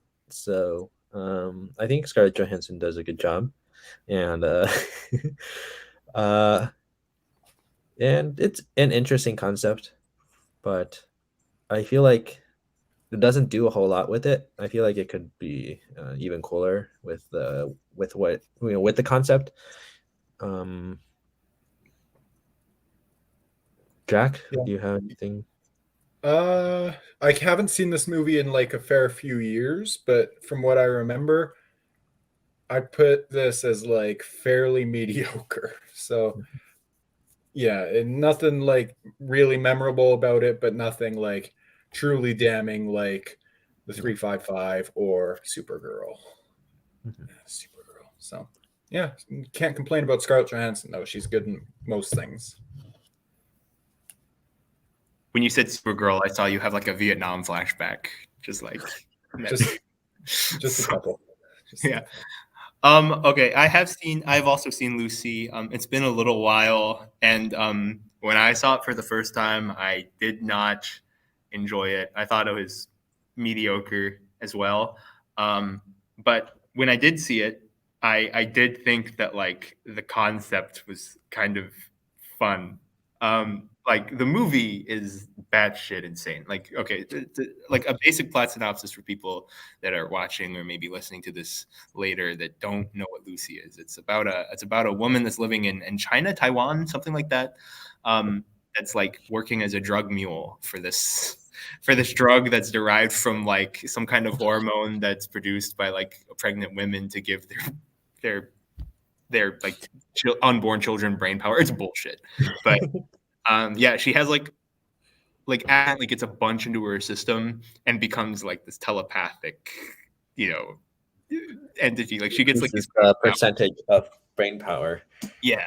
She uses 100% of her brain, literal big brain. And so like I think that idea is fun, but the concept that they went with is like insane because I thought it was gonna go like, oh, you're gonna get this like boss level, like powers, and instead they go like with the weird edgy like 15-year-old philosophy kind of thing, like where she like at the end of the movie she literally becomes one with everything, right? Yeah, Which that's is right. funny and wild, and they ask all kinds of like dopey philosophical questions. um I'm going to stick with like this movie being kind of mediocre, and I'm going to go with my gut instinct from when I first saw it, but with the caveat that I think this is a movie that I need to rewatch and Mhm. will probably reclaim just knowing how my taste has evolved in the past couple of years. So yeah. That's fair. Yeah, no, same. My taste has changed a lot since 2014. So Same. I like Yeah, more no, dumb shit now, and this seems pretty up my alley. And I also haven't seen like a lot of Luc Besson in general, so that's a blind spot that I need to cover. this is a yeah, very, very uh, Luc Besson movie. Yeah. yeah. Yeah, no. Where Uh, are we putting that? where do you guys want to place this in the tier list? High D tier? D, I said, not B. D. Yeah, I want to go out on a limb and say it's probably better than Barely Lethal, and maybe Yeah. better than the Angels movies too that we have here. Definitely not better than Captain. Yeah, no. At least Yeah, in yeah. like I least think we can put this in D. I'm okay with that. I think I would probably have more fun with Barely Lethal, but I think Lucy is probably a better movie yeah. That's fair. with Luc Besson as like the director. So, and Scarlett Johansson. Yeah, I don't remember much about Scarlett Johansson in this, but yeah, I will definitely be rewatching this soon. And the next time I'm on, I think I'm on for 2020 21 best of. I will definitely give you guys an update. That's how I feel about it. Yeah, we'll do that. Before we start our lists, you can talk about Lucy. Mhm. Okay. Okay, well, let's go to T2. Terminator 2 Judgment Day. Who wants Okay, to? I haven't seen this. Dang. Sorry. All good. Oh my god. Do you want to start? Or do you want me to start? I started with Lucy, so Jack, go ahead. All right. Yeah, for sure. This movie's great. There's no other way to say it, really, for me, anyways. This I like this one a lot more than I like the original Terminator. I think that what's her name? Sarah Connor, Linda Hamilton. Linda Hamilton is fantastic in this. I think she gives a great performance. Edward Furlong, well, he's very hit and miss in this movie. He's a kid, so I give him some grace for that. But Linda Hamilton being up there with Sigourney Weaver for like action, female-led action movie icons. Mm-hmm. She's absolutely great in this movie, and almost as good though as Arnold Schwarzenegger, who I think steals the show. I think he's phenomenal as the T-800. I think because I didn't know anything about this movie, so when he told John Connor to get down, sorry, I kind of spoiled something for you.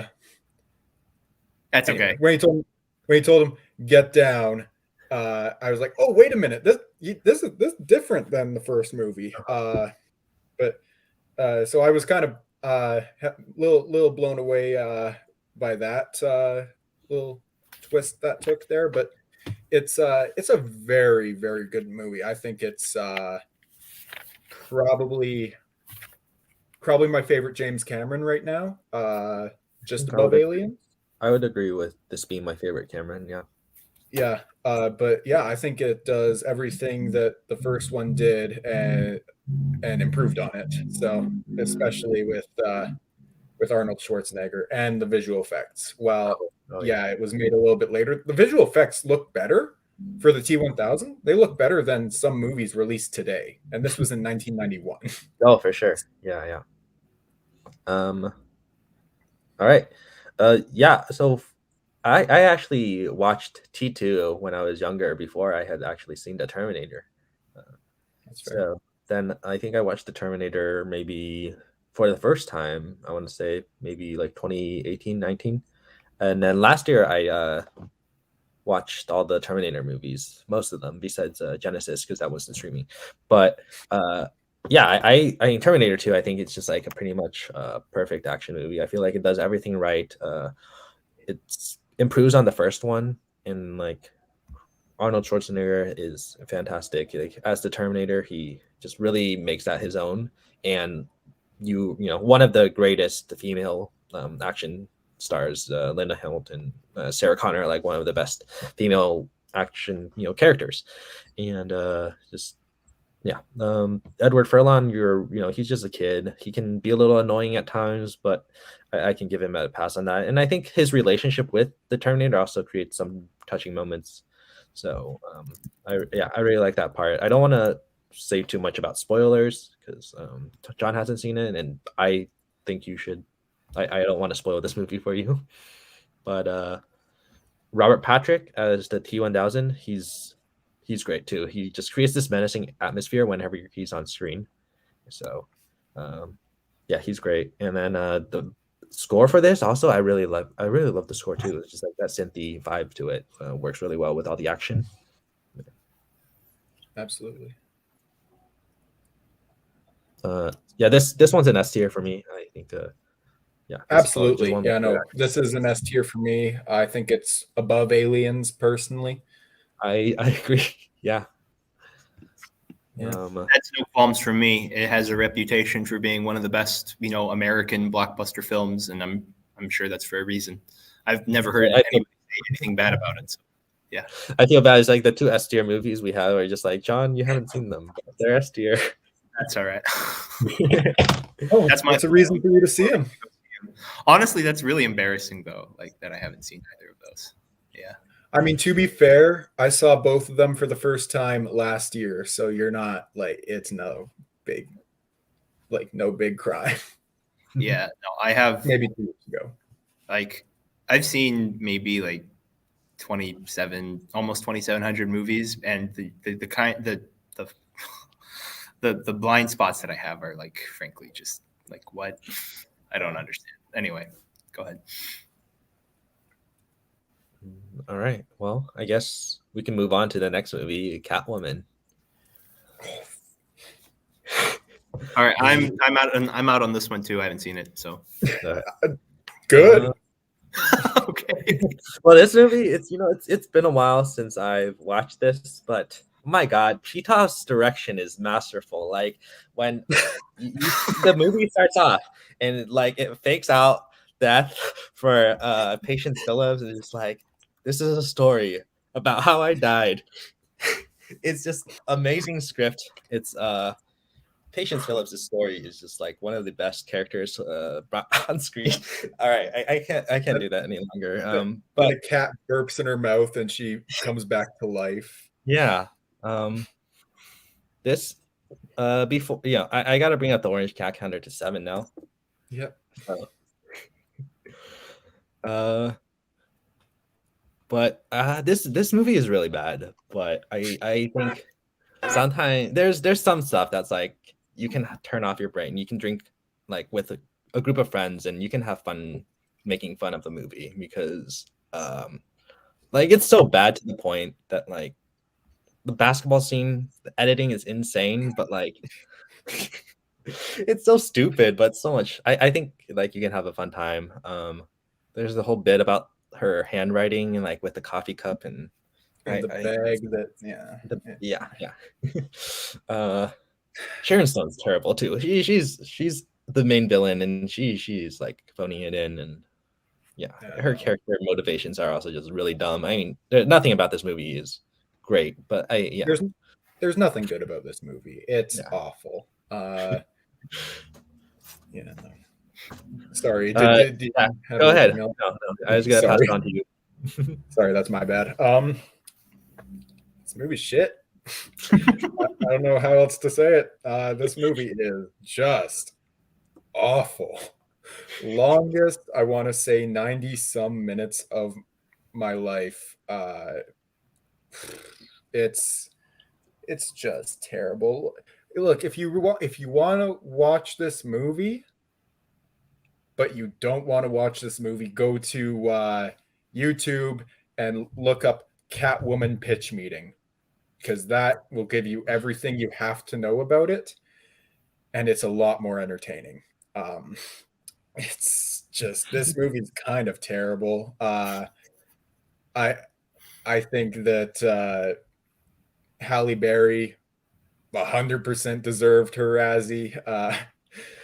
And the fact that she accepted it in person and then set it on fire afterwards is just, I respect that. Iconic, yeah.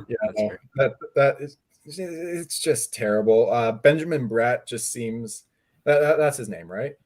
Yeah, that's right. Yeah, Benjamin Bratt kind of just seems annoyed in every scene because he knows the kind of movie he's in, and he's just like, okay, well, I guess I'm here, so that's great. But no, this movie's just awful. Not as bad as Supergirl, but awful. I think if I had the choice between watching the 355 again and watching Catwoman again, I would watch Catwoman again. Honestly, yeah. Like, there's no camp factor at all. Like, I mean, there has to be. Like, no. I think like you can definitely watch it like with that camp factor. Like, I think you can definitely get together with people and drink, and I think you can have fun with it. I feel like with the 355, you can't really do that. Yeah, no, you cannot have fun with the 355. I don't think. Catwoman, though, you can at least laugh at how just awful this movie is. 355, you're just disappointed. Yeah, I'd agree with that assessment. I do think like this is an F tier movie, but I would put it at the top with these 3 movies. I'm fine with that. I would have put it just above 355, but I'm fine with putting it above the other one as well. Okay. Great. All right, let's go on to Sicario then. Yes. John, have you seen this one? I've seen Sicario, yeah. All right, do you want to start then? Sure. I think you're gonna have more to say anyway. So, yeah, it's been a little while since I've seen Sicario. I also, this is one of the few movies that I didn't have a chance to sort of revisit even in clips before before being on this panel. But yeah, I like Denis Villeneuve. I know he has a little bit of a reputation for being kind of austere with his directing and for the tone that he achieves, but I'm here for it. You know, I love it when people try to go Kubrick, and I think out of everybody that tries to sort of replicate that style willingly or otherwise, Denis Villeneuve is the guy to do it. It's not my favorite Denis Villeneuve movie. I really like Enemy a lot, and also Dune. I think Dune's up there a lot as well. Prisoners, but yeah, I think this one is solid. Sean, another person that has he been on Real Ranked before? I can't remember. He was on the panel for Villeneuve. Yeah. He in his review, I think he said something to the effect of like, this is the best Villeneuve script. And just from memory, I probably agree with it. Villeneuve movies for me tend to sort of be more of a visual experience than anything. The exception might be like Prisoners. But yeah, and I think everybody in it is great. Sorry, that's not a very in-depth analysis or whatever. It's me being. Don't worry about it. Emily. Great. Sorry. Go ahead. I was gonna say I feel like I won't have as much to say as well, just because it's been so long since I've seen it. It was like a year after it came out, maybe or so. My dad was like, "You have to watch this movie." So, I think that's the last time I saw it, though. Cool. Yeah. But John, go ahead. You were saying. I was just gonna make one last comment, just to make it, female movie star adjacent. I think Emily Blunt is good in it, but she is, in my personal opinion, overshadowed by Benicio del Toro, who goes hard in this movie. Like, that's fair. He's great. Fair. Yeah, that is a totally fair assessment. Yeah. Yeah, this is definitely one of my favorite Emily Blunt performances, though. I think. I really love her in this movie, and she does a great job. And also for Villeneuve, this is my 5th out of 9, so I still really enjoy this movie. But I feel like it's been so long where it's hard for me to talk about as much in detail.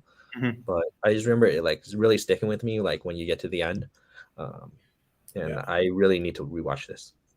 Yeah, whatever the smart people said on the Villeneuve episode of Real Ranked, I defer to them for their comments on Sicario. Yes. I agree. Yeah. I'll go now. Yeah, go. Okay.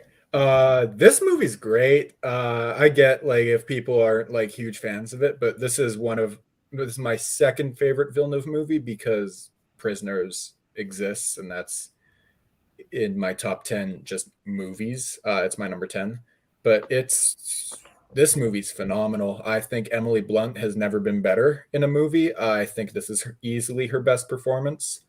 I think Benicio del Toro, while phenomenal in this movie and should have gotten some Oscar love, is probably my second favorite performance, if not tied for first. But Emily Blunt is just a powerhouse performance in this movie. So I've got no issues with it. I think Villeneuve is incredible at building tension in movies, specifically in this one with the whole border crossing where they have to go to Juarez, extract the prisoner they're taking back to the States and go all the way back over the border. I think that scene is just brilliant, like and building tension, and probably one of my favorite scenes of that year in general. So I think Villeneuve, other than Spielberg, is my favorite working director right now, and I'm there for anything he does. So this is one of my favorites of his, and I can't wait for the sequel to Dune to come out, because my goodness, am I excited for that one. That could not come faster. Jesus, please. All right. Let's put it on the tier list then. I'm good with A tier. That's where I'm totally fine with A tier. Once again, this is one that's like in my top 40 movies. So I'd say S tier, but I'm totally fine with A tier. I think I'm fine that's with fair. S tier too. Yeah, I'd be comfortable with that. Like, I don't think there's a single bad Denis Villeneuve movie. Yeah, I'm okay with that too. Yeah, we'll put it below Aliens or something. Okay. Yeah, I think that works. Yeah. And Emily Blunt is great. I should qualify that. Yeah, I think Emily Blunt is great. I think I like Benicio del Toro more. Oh, I totally get it. Yeah, that's a sure. fair statement. Mm-hmm. Saying a lot of dumb shit on the show. So I feel like I should explain that. What's next? All right. Next up is Hannah. I can start with this because Go for it. I have not seen it. Okay. Yeah, I really like Hannah. It's really interesting that Joe Wright is the director. I feel like, he's known for doing period pieces, so I feel he did a great job with this movie. And Saoirse Ronan, she's great as the lead. She's very young, but her performance is really fantastic. And I think, yeah, it's interesting because like she's supposed to play Hannah is supposed to be like this cold-hearted assassin, but then like balancing that with like she's also just a girl and like she has to, she's learning to grow, and I think it adds this like sense of vulnerability that is, with her relationship with the father played by Eric Bana. I think, it works really well, and Cate Blanchett is great. She's fantastic. She's just great in everything, and I feel like her playing the villain works really well. And the action's great too. I think it's really thrilling, and the score is. I remember really liking the score. I think it's electronic, and it really does a great job of enhancing the film. So, John, what do you have to say about it? Yeah, this is one of the few movies that I watched in preparation for this, that I've concealed on Letterboxd. I think this movie is great. I think it's underrated for sure, and I think it's crazy that Joe Wright made this. Right, I'm not that familiar with his work, like you said, but I know that he does like period dramas and stuff like that. So the fact that he cranked this out is like beyond me. I'm going to agree with Matthew. My favorite part of the movie is definitely Saoirse Ronan. Like I associate her now with Little Women and like these really excellent, like heartfelt performances. On she channels a lot of that in this one too. Like at its core, it's a badass action movie, and it has. I'll talk the action in a second here, but like at its core, it's a coming of age film, right? Like you have this, you have this like fish out of water kind of like almost a feral child, really, that learns sort of like what it's like to be in the real world, how to like integrate she doesn't really integrate herself into society, but she steps away from like whatever snowy like winterland that she's in to go into the real world. And the thing that I like about that the most is that like there's really not an inciting incident for it, right? Like they just kind of decide, I want you to turn this beacon on, and they do it, right? So I think it's cool. And Saoirse Ronan is so good at like being the action star.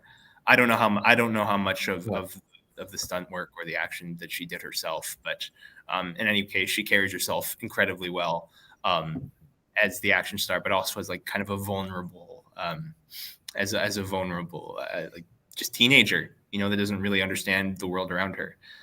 As for the action, I thought this. I saw it once before, and when I was a kid, I didn't really understand like film, and I arguably still really don't. But I kind of wrote it off as a little bit of maybe disposable.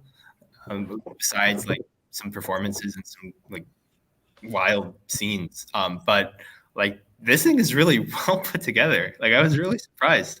Like you have some oneers. I know that's no reason to like an action movie like on its own, but like it's really sturdy, like sturdy put together.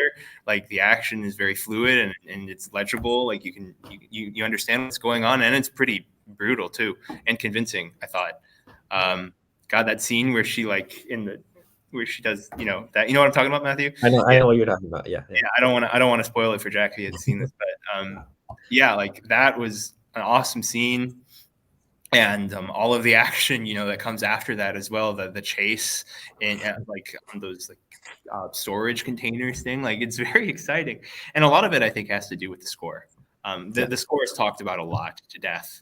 The Chemical Brothers, they put together this like frenzied electronic harsh sound that really gels with like sort of the frenetic editing of it in parts, which is also very like creative as well.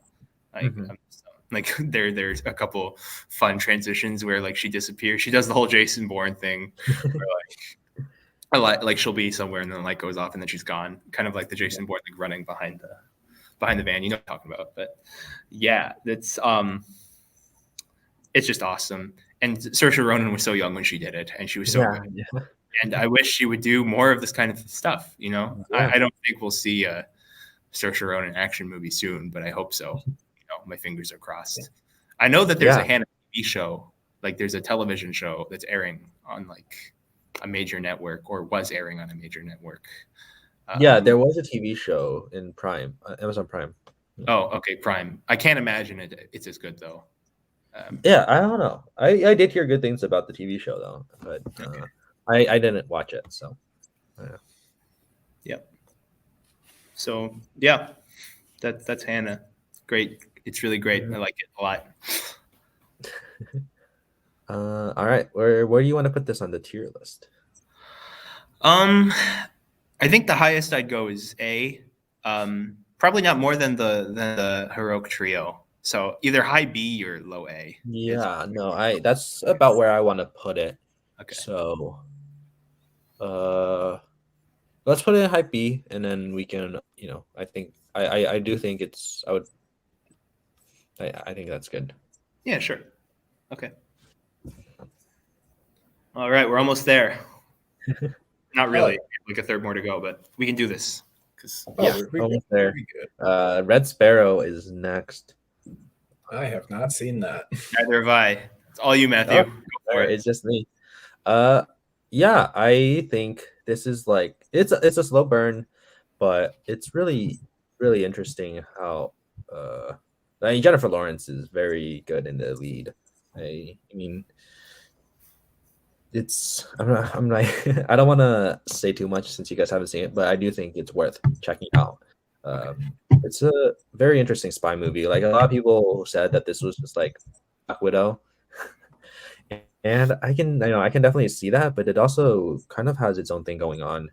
And I'm trying to remember more about this movie because like I said, for a lot of the other movies, this I saw in 2019, so I'll have less to say, but I mean, I just feel like Jennifer Lawrence does a fantastic job in the role, and while it's a slow burn, I think there's still a lot of great action in here. It's by the director of the Hunger Games, Catching Fire, and On. Oh yeah, and Constantine, and I'm looking at Letterboxd right now. So he's worked with Jennifer Lawrence before, but I think I'm trying to figure out where I would put in the ranking though.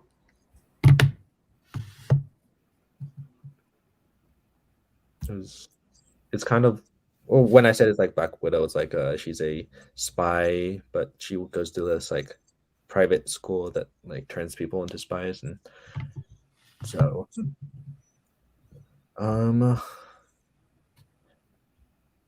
let's see. I think I'll put this at the bottom of, or at the top of C, above. I think it's better than the Hunger Games, besides Catching Fire and the first one. I think I'll put it there. That's fair.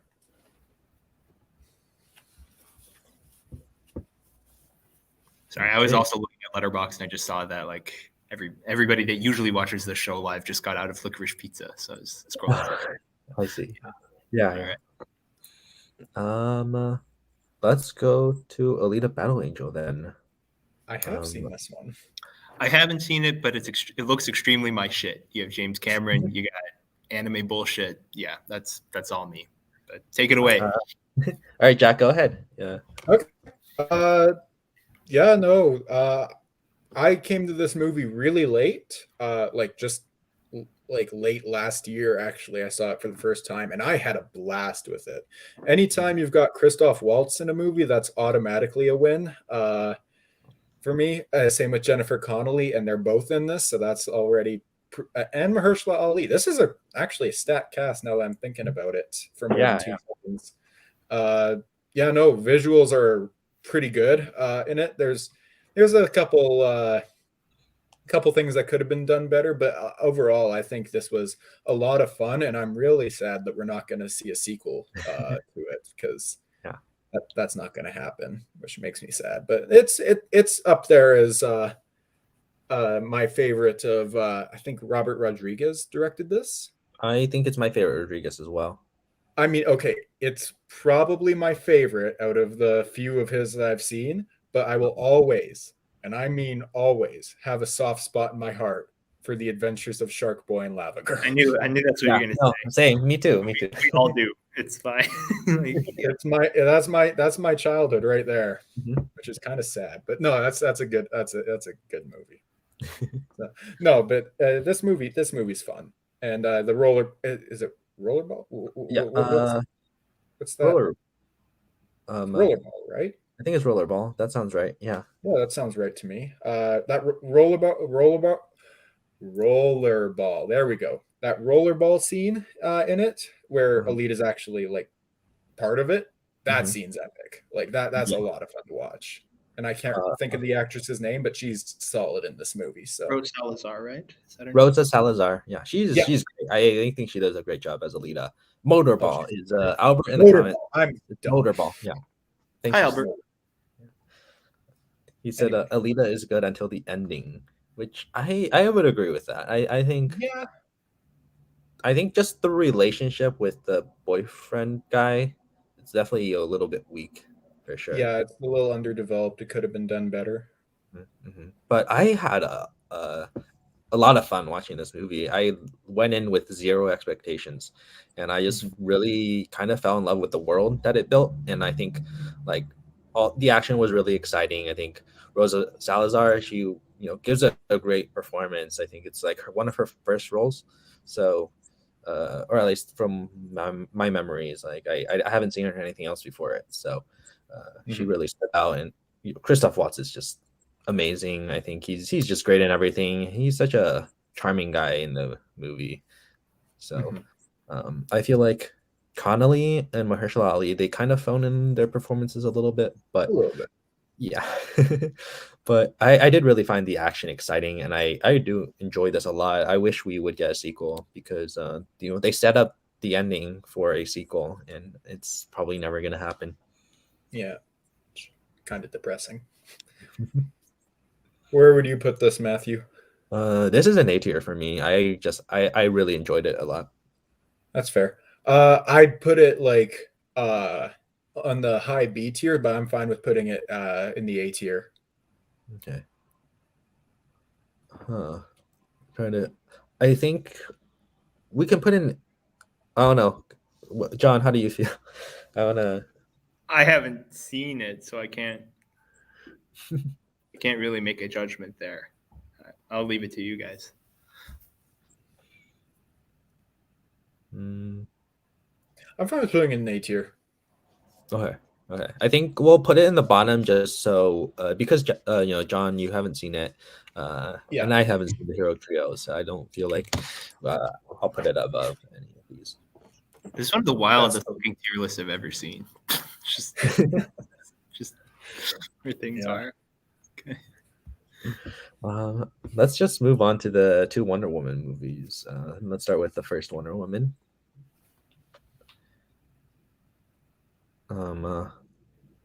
John? Yeah, I can go. So I haven't seen Wonder Woman 1984? That's what it's called? Yeah, that's right. I haven't seen that yet, so no comment there. But I have seen this one, and I like it. I think it's kind of fun. I'm usually not the biggest fan of Gal Gadot. I think that she is cursed in most of the things that she's in. But enough champagne to fill the Nile.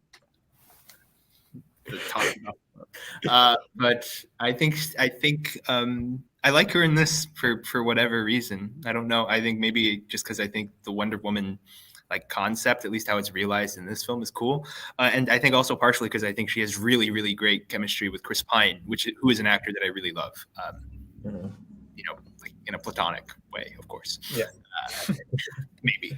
Yeah. I really like his Captain Kirk a lot. But I think there's some odd things about it. This is ostensibly like an anti-war film, and you have like one of the most memorable sequences is just like, you know, going into no man's land, which sort of defeats like the greater purpose. The scene is on its own is, you know, fun, I guess. There aren't a lot of really excellent, or at least at the time, there weren't a lot of like really excellent, just kind of like genre World War II movies.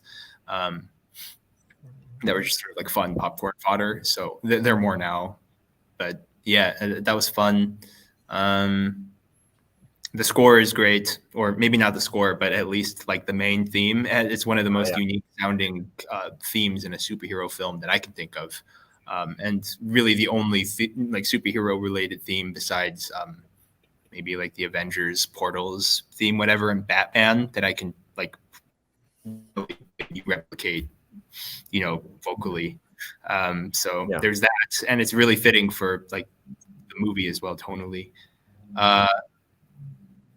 I know what happens in Wonder Woman 1984, which is why thinking back to how like sort of the last part of this film plays out, the third act, I think it's a little bit easier to not easier to stomach as in it was difficult, but I think like I don't know. I think it's not as terrible looking back at it. It's still not great. It's still not very good, and it deflates like the movie in a pretty significant way.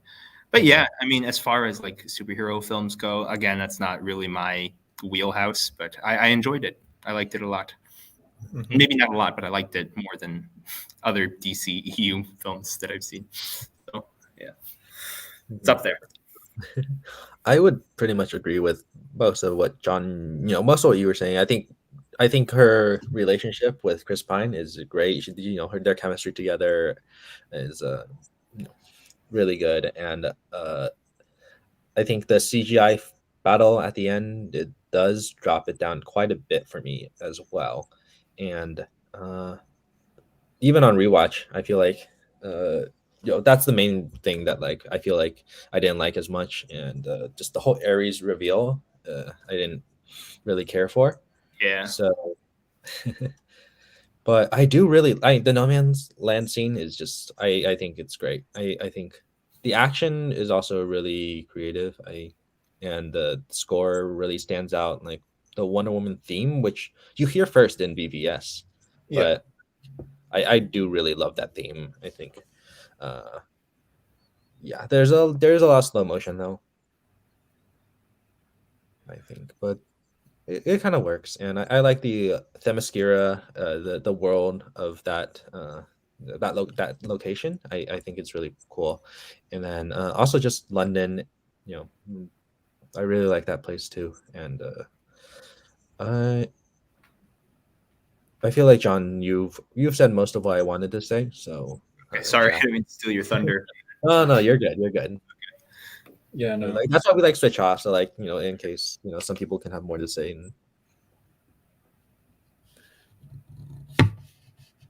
So Jack. Oh yeah, no. This movie's really good. It's not my favorite Worlds of DC movie. That's probably the Suicide Squad, or Shazam, or Zack Snyder's Justice League, one of the three.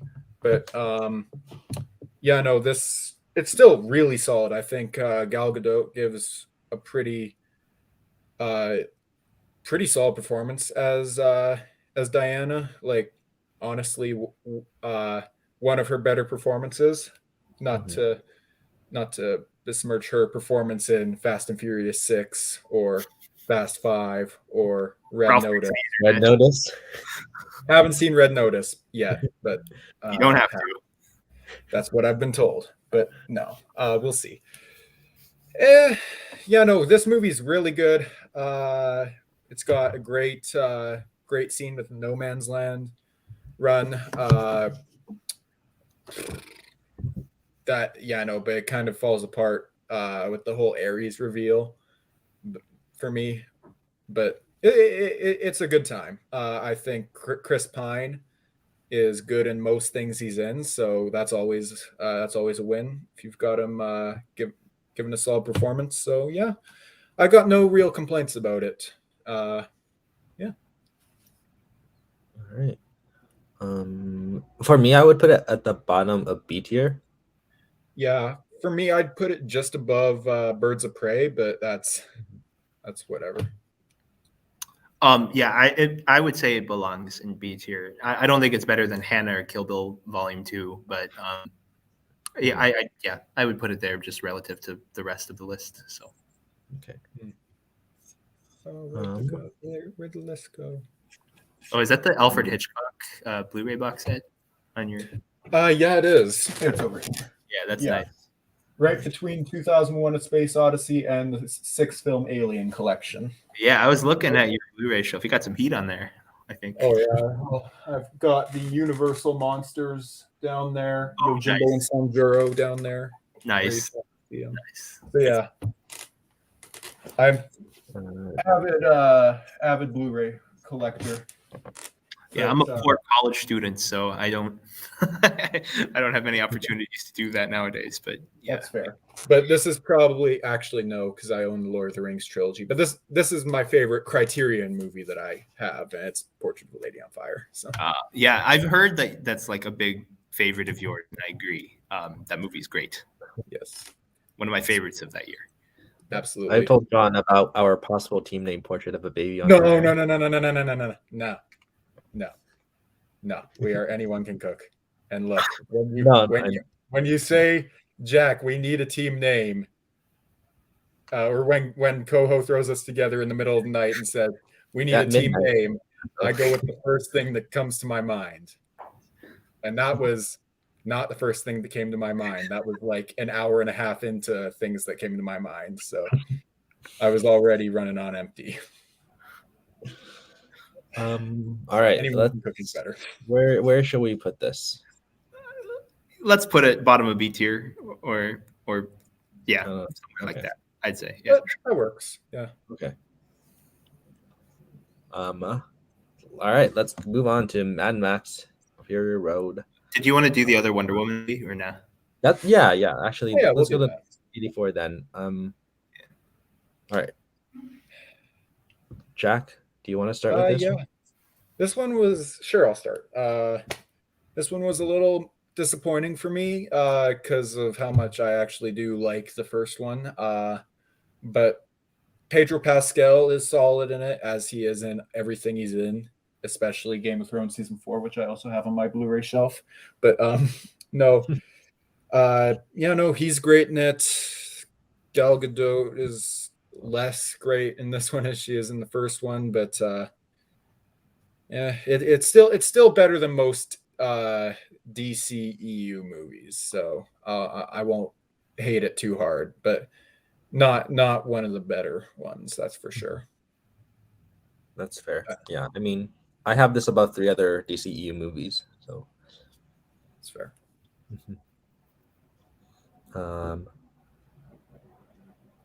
I think it goes way too long. I feel like the movie is too long. Could have been cut down. I feel like I really like the opening scene though. I feel like that's true. The competition, it was great, and then it just went down from there. Yeah. But it does feel like an 80s movie, that like 80s cheese. It kind of works because it's set in 84, but also it's just like weird. And like bringing back Steve Trevor is also kind of weird, but also adds a little more emotion to her character. Yeah, the way they bring him back is what I have issues with. Yeah, but him being back is fine. It is cool to see like the fish out of water story flipped, So instead, Steve is like out, the fish out of water instead, and whereas like the first one, it was Gal Gadot, Wonder Woman, Yeah, that's and true. then Pedro Pascal is great. He Oh, cheeses it up. He and Maxwell Lord and so many iconic lines and memes and from just pulled from that. yeah, no, this like he does give a good performance. That's something you can always count on Pedro Pascal for. Mm-hmm. Main reason I'm really looking forward to the Last of Us series, but yeah, no. Yeah, and then Kristen Wiig is fine, but Okay. yeah. She's been better in lots of other movies, but she's fine in this. Yeah, I think her design for Cheetah definitely it works like better than I would expect when you've seen Cats. Like you've seen Yeah. the worst of the worst. Like her Oh design, yeah. like It could have been so much worse. so. It's a mess, but I still I can't say I didn't like the movie. That's yeah, it's a mess, but it's still fun. Yeah. How long is So, it? You mentioned it was a long boy. How 2.5 hours. Oh my god. yeah, Why? that sounds right. Yeah, I Why? think. Yeah, 2 hours and a Because half. Yeah. Okay. Albert in the live chat saying Wonder Woman is still the best World of DC movie for him, but Wonder That's Woman fair. 84 is one of the worst for him. That's fair. I get it. I agree with Albert.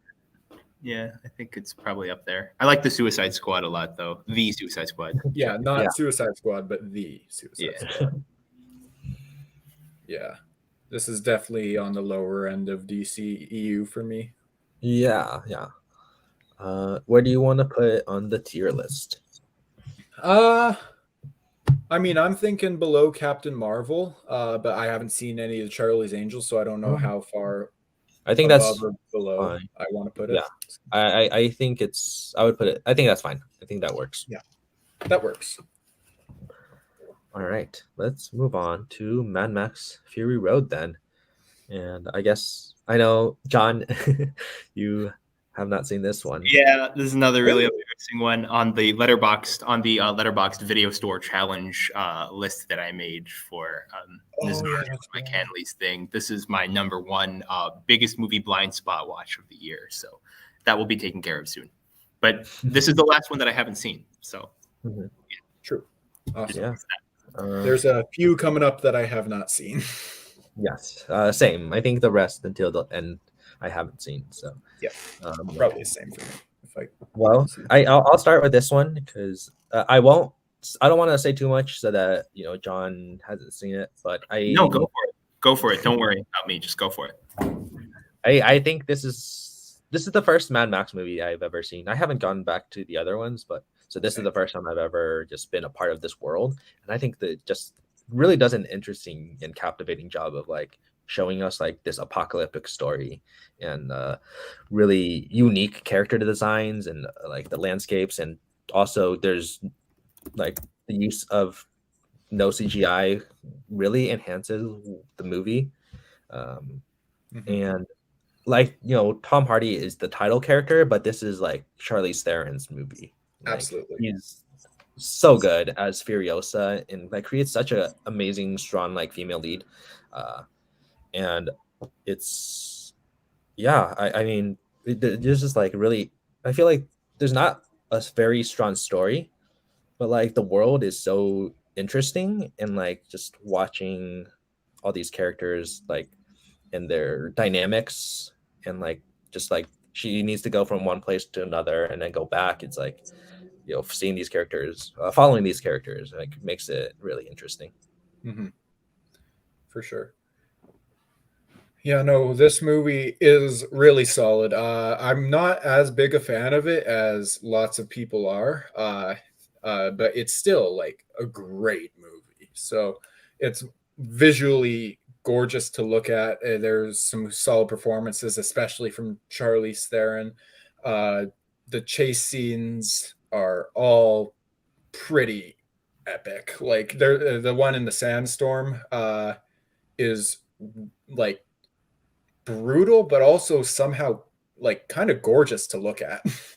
Like I don't get it. It's it's weird, but no, it's a very very well made film. I'm just not totally sold on like the story of it. Like, I won't say too much, but basically, and correct me if I'm wrong here. There's like this war for gasoline, yeah, and Yeah. but they've and like when it's like a war for gasoline, you're gonna have massive death vehicles basically because you got it. Like, but the fire guitar is where my brain kind of draws the line logic wise. And it's just like, okay, that just seems like a waste of the thing you're fighting to get. I don't know. No, it's just minor little nitpicks. All in all, solid movie, epic. I want to rewatch it. I just haven't gotten the chance. I want to see the black and chrome version. Oh, that would be cool. I have that version actually. So Really? yeah. Yeah, no. Solid movie. Definitely deserves to be high on the list. Also, can't forget to mention Junkie XL's score, which is was so good. Yeah, so good. Yeah, definitely up there for. Yeah, this is an S tier for me, and it's.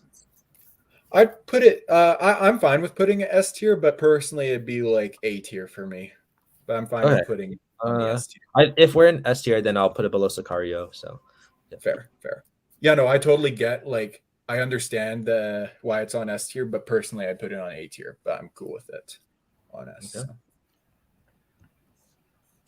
Okay. Yeah, John, you already said you were gonna watch it soon, so. Absolutely, and everything you guys have said, it only makes me want to watch it more, especially the fire guitar thing. I kind of forgot. The fire guitar is so cool. It's great. It's cool. It's cool. It just makes no sense. Yeah.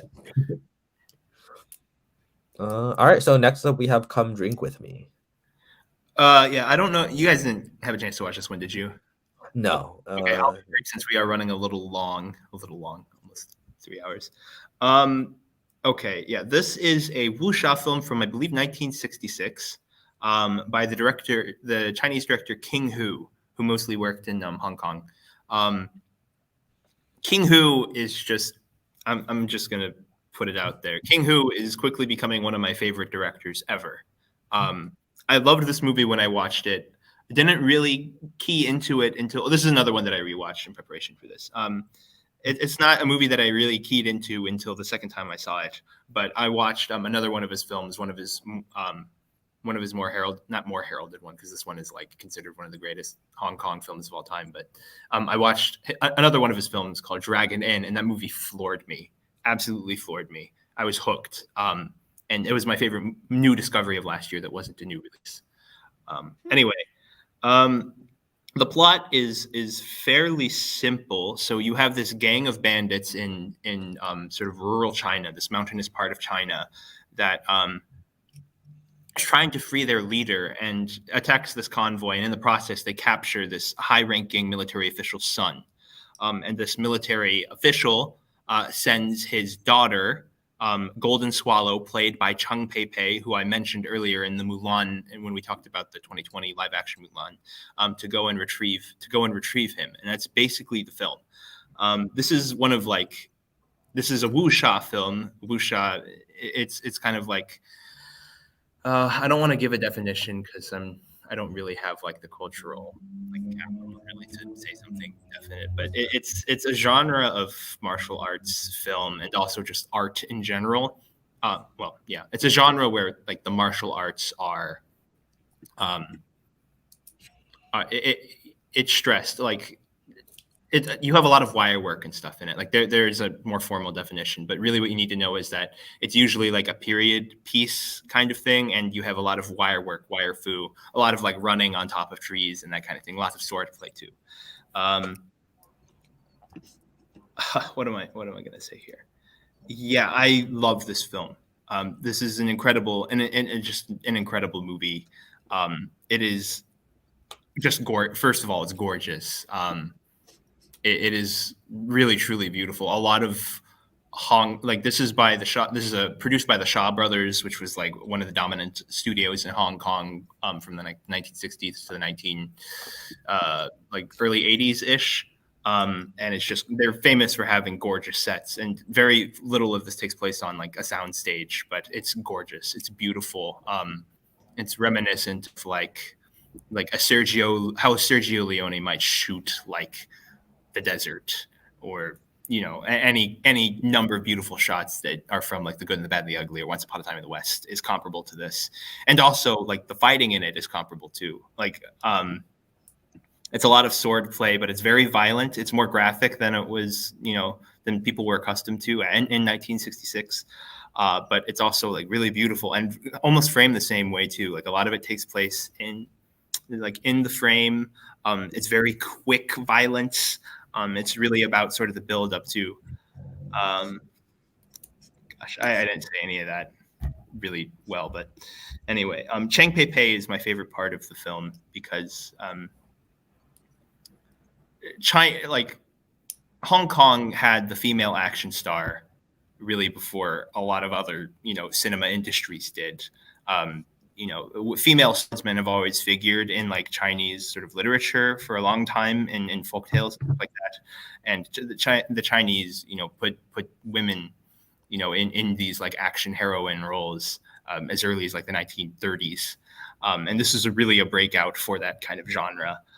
What I really like about it is that it's Chang Pei Pei has this really wonderful performance where for the first half she disguises herself as a man. But it's really hard to tell unless you like listen to the movie and what is being said in the dialogue, because it's very like it's feminine, but not in a way that's like that could be perceived as like feminine, quote unquote feminine. Like it's not.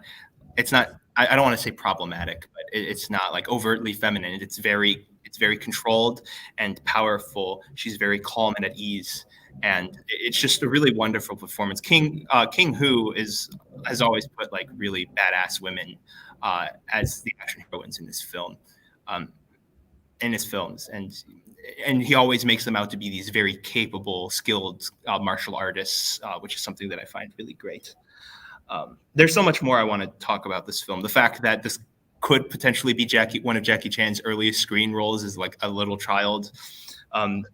There's a whole nother kind of arc that's happening at the same time with an old man that helps Chang Pei Pei's character Golden Swallow find the bandits and her brother, but also has a run-in with one of his former kung fu sort of like acolytes, not acolyte, but like a classmate of his, I guess, that he has more to settle. Like there's so much to say about this film, and I couldn't possibly fit it in. We're running out of time.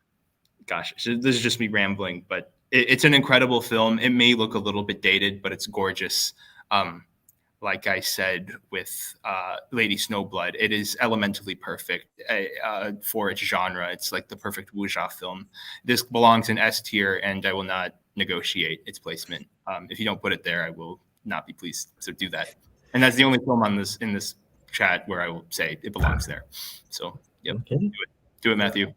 Put it there. Where in S tier? I'll put it at the bottom. I mean, I think it's. I think it's better than Sicario. I like it more than Sicario, personally, but we'll make a concession. Fine. Okay. Right.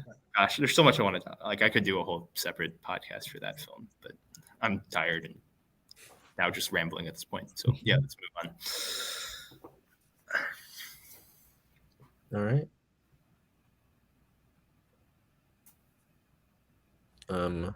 Next movie is Lara Croft Tomb Raider. I have not seen it, so. Wait, the original or the remake? This is the original. Angelina Jolie. I haven't seen it. Okay, I have seen this one. It has been a long ass time since I've seen it. I basically don't have anything to say about it except that I think that the Angelina Jolie performance in this is pretty iconic, even if it's not like excellent. And I'm always a sucker. I'm always a sucker for these like treasure hunting action films, like National Treasure, Uncharted. Not the movie, but like anything in like that genre, I am a sucker for, and I wish there was more of that in this film. There's a lot of like character work in it that I don't think is very good. What's his name? Simon what? Yes, I'm in West, I think. I remember his performance in this being like pretty bad, and I thought that when I was in middle school. wow. So I feel like I'd probably feel the same way now. But yeah, I mean, it's like a childhood movie for me. I haven't seen any of the sequels, which I've heard are better. But yeah, I like Angelina Jolie, so I would put this maybe in Fair enough. C tier. All right. Where would you? It's better than Wonder Woman 1984, I assume, but Okay. I don't know. I mean, I've heard like it's not terrible, but like it's not like great or anything. But Yeah. I'm good with that there. That's fair. Yeah, I like that. Oh gosh, this is going to be the John show for a second here, isn't it? Yeah. Okay. Can't remember what the next movie is called. Yes, Madam. Yes, Madam. Yeah, okay. Yes. Yeah. All right. I'll try to run through these quick. And if I go long, just tell me to shut up. All right. Yeah. Yes, Madam is directed by Corey Yen, I believe. Yeah. It is another Michelle Yeoh film. This one's kind of like a buddy cop movie. I chose this one because it's kind of historically important. I like it a lot, but it's also like has a certain historical importance, like Come Drink With Me, where it inaugurated this genre of film that's called from Hong Kong. It's called Girls with Guns, which is basically like exactly what this whole show is about. Girls with Guns is exactly what it sounds like. It's badass, like leading ladies, martial artists, usually playing cops that shoot things with guns. I don't know how else to put it. It's kind of like this was happening simultaneously to like the very macho heroic bloodshed films. Like The Killer and A Better Tomorrow that John Woo might make. But yes, Michelle Yeoh plays a policewoman here who is investigating this not drug ring, but like a crime ring. It doesn't matter. The plot doesn't matter. It's basically a MacGuffin. There's a piece of like there's like a roll of microfilm that has proof that there's this enormous like not drug ring. God, why do I keep saying that? This giant crime ring that's like running in Hong Kong that she's trying to bust, and her lover dies, and so she feels compelled to finish the case. Obviously, Michelle Yeoh is a badass, like ass-kicking martial artist cop in it, and she gets some help from Scotland Yard by a policewoman played by Cynthia Rothrock in her film debut. I don't know. Do either of you know who Cynthia Rothrock is? I've heard the name. Okay, yeah. Cynthia Rothrock was an American martial artist champion. I think she was like a champion in wushu, kung fu, or whatever. That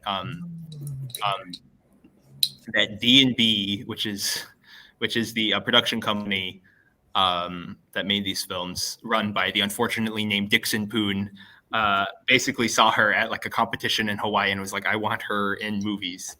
And they did that. She couldn't speak any Japanese, or not Japanese. She couldn't speak any Cantonese or anything. She just was like a very talented martial artist, and they put her in a bunch of films. I think she was in one of the Expendables movies. I may be wrong about that. She was definitely in China O'Brien, just like martial arts movies, like Chopsaki-ish stuff that was made in like the 1990s in America. She's great. She's a legend, and she's like one of the towering figures of female action films. Or martial arts, like kung fu movies. But yeah, a lot of the movie is just sort of fine. There are these two annoying guy, like comic relief characters named for some reason Strepsil and Aspirin, I think, that just kind of bumble around with the microfilm, and the movie follows them for a really long time. I don't find it very funny. The comedy is very broad. They have a few good action scenes, like for instance, Sammo Hung, the big guy from Ip Man 2, and Choi Hark, who is a really famous director who directed the Dennis Rodman, Jean-Claude Van Damme film Double Team. They have like little cameos and really great action scenes. But this movie, the whole reason why I put this movie on here is the very last action scene where Michelle Yeoh and Cynthia Rothrock basically on their own take on this huge like triad gang in this action scene in this really fancy room, 2 stories tall, that's just full of glass, and every shard of glass in that room has somebody go through it, and it's amazing. So many incredible martial arts things happening. Cynthia Rothrock does a backflip into the splits against the wall. There's some really nasty stunt work in it. I don't even really know what to say. You just need to go and see it, and it's on YouTube. You can just watch it. Yeah, that's basically why I have it on the list. This movie was the first in a series called In the Line of Duty. There are like 8 of them. I've seen 3 of them. The second one is my personal favorite, called Royal Warrior, starring Hiroyuki Sanada. That one has like an insane final act with a chainsaw and a tank and all this crazy shit. And that one's really great. But I think I put this one on here because I think this one like is probably more historically important, and definitely more people have seen it. So just to go along, I'd probably put this in B tier. I'd personally put it above Hannah. But I'm not sure where else it should. I'd probably concede to having like around the middle, or we could put it there. That's fine. I trust your judgment. I haven't seen it, so I can't say much. But Jack, how do you feel if we put it up there? Oh yeah, no, I haven't seen it, so I trust your judgment, John. So I think that's a good spot. I hope I sold you on that, because this movie is pretty great. So the other 3 that I picked are kind of like historically important, not so much heroic trio, but definitely Come Drink with Me and Yes Madam. This one, Magnificent Warriors, also starring Michelle Yeoh, and sometimes marketed as a film that's a sequel to Yes Madam, is a personal pick for me. I think like 800 people have seen it on Letterboxd. It's not a perfect movie. It's messy. It has great action scenes, but if I could pitch it to you in a really reductive way, but also kind of accurate, is if Michelle Yeoh, it's basically Indiana Jones in China fighting the Japanese. That's really what I can say. Michelle Yeoh is this like gun running adventure type person that flies a biplane. She uses a whip when she does kung fu, a rope dart technically, but she uses it like Indiana Jones. Helping a super spy take down like the Japanese who are planning to build this chemical plant in the middle of like this Tibetan village. Yeah. And there's also like a con woman played by Cindy Lau that joins their fight to take it down. Yeah, this movie just has amazing action scenes. I don't even know what to say. Yeah, they're very creative, especially with weapons. This is a weapons-heavy movie. A lot of the action in this one's a little bit more acrobatic, which is really great because Michelle Yeoh has like a background in that, as well as Cindy Lau. Yeah, it's also worth mentioning, going back to Come Drink with Me, that Chung Pei, her background is in like ballet and Peking opera. So that's where a lot of these action stars have their backgrounds in, not just model, but like dance and stuff like that. But yeah, I mean, this movie goes hard. I don't know what else to say. It's one of those things that I would just say, like, go watch it. You won't have a bad time. There is like a 15-minute period in this film where like all of the main characters are just like tied up in the middle of this courtyard, and a lot of Japanese people just do talking, advancing the plot that doesn't matter. So if there's anything that limits the movie, it's going to be that. And also a terrible score. The score is horrible. It's like 4 measures of this dreadful like trumpet fanfare, and it is literally the only music in the film for like 80 minutes. But yeah, the final fight is incredible. Basically, like the townspeople living in this little Tibetan village, basically stage an armed insurrection against the Japanese, led by Michelle Yeoh and the super spy guy, I can't remember his name, and Cindy Lau's character. And it's great. It's great. There's a fun spear fight, all kinds of cool fire gags. Yeah, there's no characterization whatsoever, really. Like the characters are not developed. It doesn't matter. It doesn't matter. Just it's great.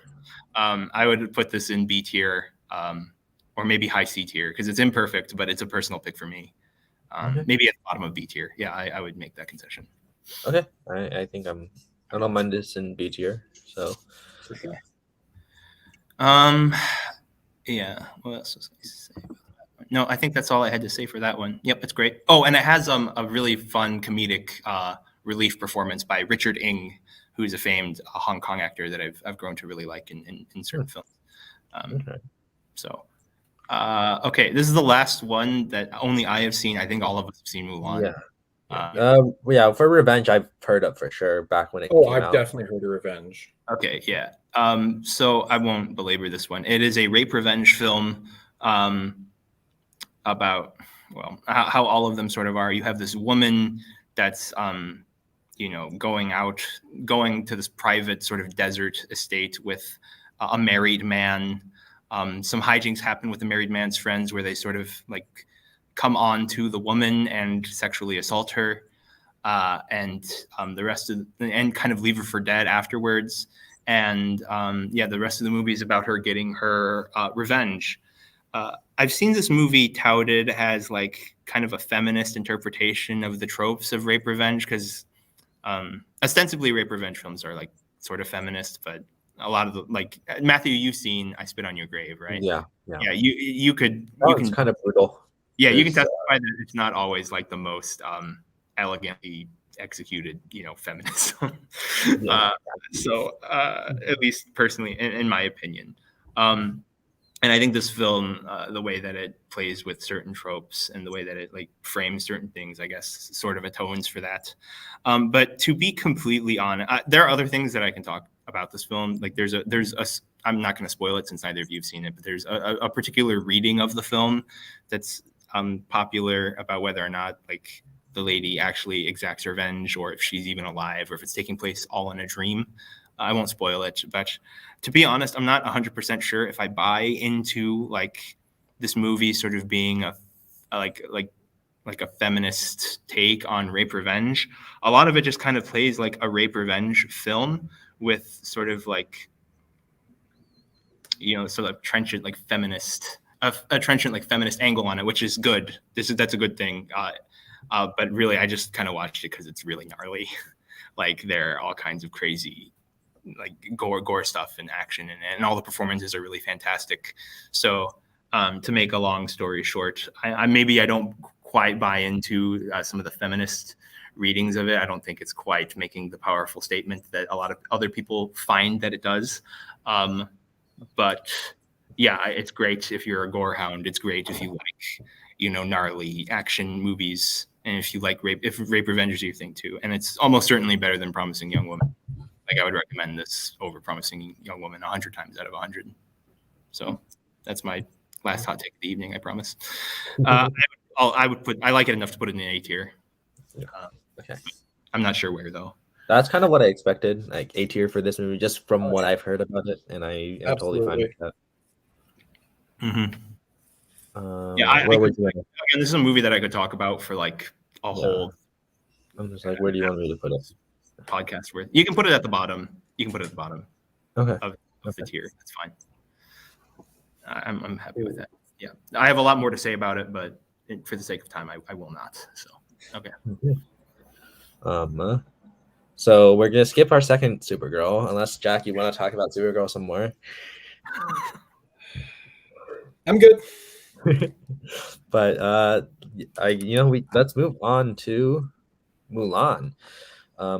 I don't want to start with this movie because I have way too much that I could say. Because I want to let Jack. I'm gonna let you start because okay. All I was gonna say was I hope we can agree this is the superior Mulan. Yes, for sure. No, this movie's great. One of the best of Disney Renaissance era, for sure. I don't know if I'd put it above like Aladdin or Beauty and the Beast, but it's definitely up there as one of the best. I love this movie a lot. Honestly, I thought this movie was good, and then I rewatched it last year in preparation for a match, and I was honestly blown away with how much more I love this movie. I think Eddie Murphy is just so much fun as Mushu. I can't remember who plays Mulan in this, but she does a phenomenal job Nina Wen with her. is the Yeah, with her voice acting, she's great in this. And it's got one of my favorite just like uh Renaissance, like 90 like Disney Renaissance villains with Sean Yu. So it's a very good movie. right. John. I'm not sure if Jack is. We're good. Yeah, I want to hear what you have to say with it, because I think you have the most sophisticated take on this film, or at least the most to say. But yeah, I didn't watch a lot of Disney films growing up from the Disney Renaissance, and this was a major exception. I think looking back at it now, I haven't rewatched it recently, but like recently enough to sort of have like a quote unquote adult take on it. There is definitely certain things that have not aged particularly well with regards to like Asian representation. Like some of the character art's a little bit kind of sort of maybe verges on caricature. But as like a 6-year-old that didn't know any better, that lived in, a vacuum, that didn't have like, basically Asian people in cartoons or stuff, and didn't get around to watching that until I was a little bit older. I mean, this meant a lot to me personally. Not just the fact that like they're Asian people. Like this sounds so weird because it's like a movie made by white dudes with like a couple Asian people in it voice acting, but like this movie meant a lot to me as like as an Asian growing up in sort of an Asian pop culture vacuum. And it's also gorgeous, and it's beautiful, and it's funny, and it's so full of life compared to the remake. The music is really great. Maybe not quite as memorable as some other, or maybe doesn't have quite the same longevity as some other Disney animated, Renaissance films do. But yeah, I think it's great. Jackie Chan is in the dub cast for Cantonese, I think. So I have to pull a Rachel and watch it, in a different language with English subtitles, just so I can get that Jackie Chan cred, like what she did with her favorite actor. Cars. Cars with Cars. But yeah, I could probably have more to say about it, but yeah, it was a movie that I haven't seen. I need to rewatch soon. It meant a lot to me then. I don't know if it means as much to me now, but it's at the very least great. I think it's very good. And yep, I will pass that on to you, Matthew. Okay. I mean, I definitely argue that this soundtrack is one of the best Disney soundtracks. I could definitely argue that because I'll get more into the songs later, but this is one of my favorite Disney movies. I think I have it at number 4 right now. And this did play a big part of my childhood for sure, like with Asian representation as well. And I think this is a huge part of my life. And I think also Mulan, just what a great character, like female representation as well. Is just like one of the best female characters for sure. And the way the story is very engaging. I really enjoy it, and I think the power or the message that it tells is also just very inspiring and empowering. Like woman saving all of China, and just like really great for also young female viewers for sure. And I think like when everyone's seeing a girl worth fighting for, and then all of a sudden it just shifts the tone, and like there's a ton of dead bodies in the snow, and just like super powerful scene.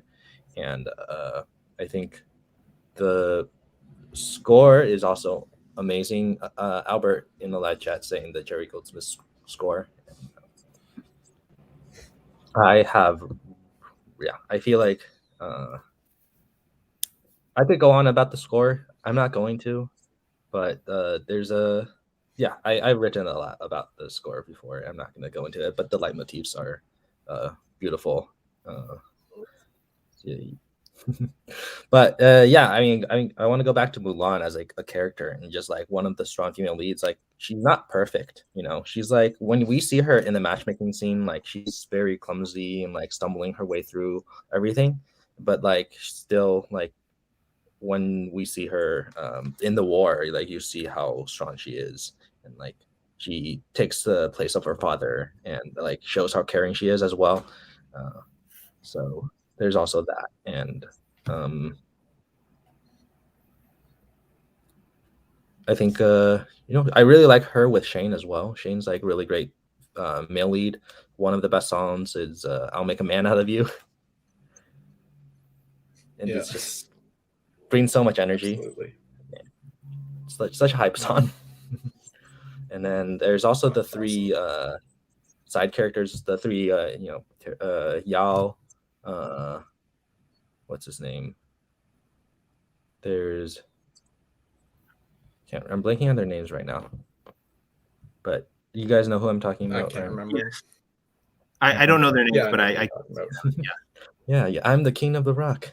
There's just a lot of iconic lines. And yeah, the comedy is on point. I think Mushu adds a lot to it for sure.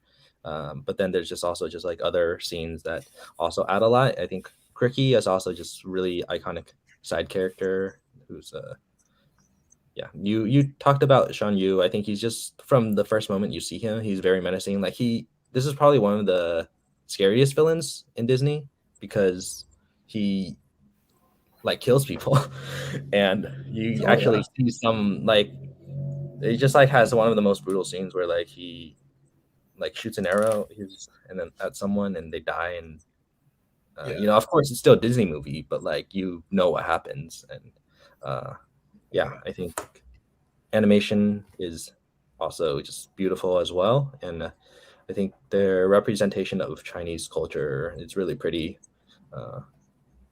and the animation also just adds a lot of liveliness to each scene. So I mean all the songs are great too. I really love Reflection. That's another one that I feel like Honor to Us All is also they're all really underrated. So yeah, I could go on.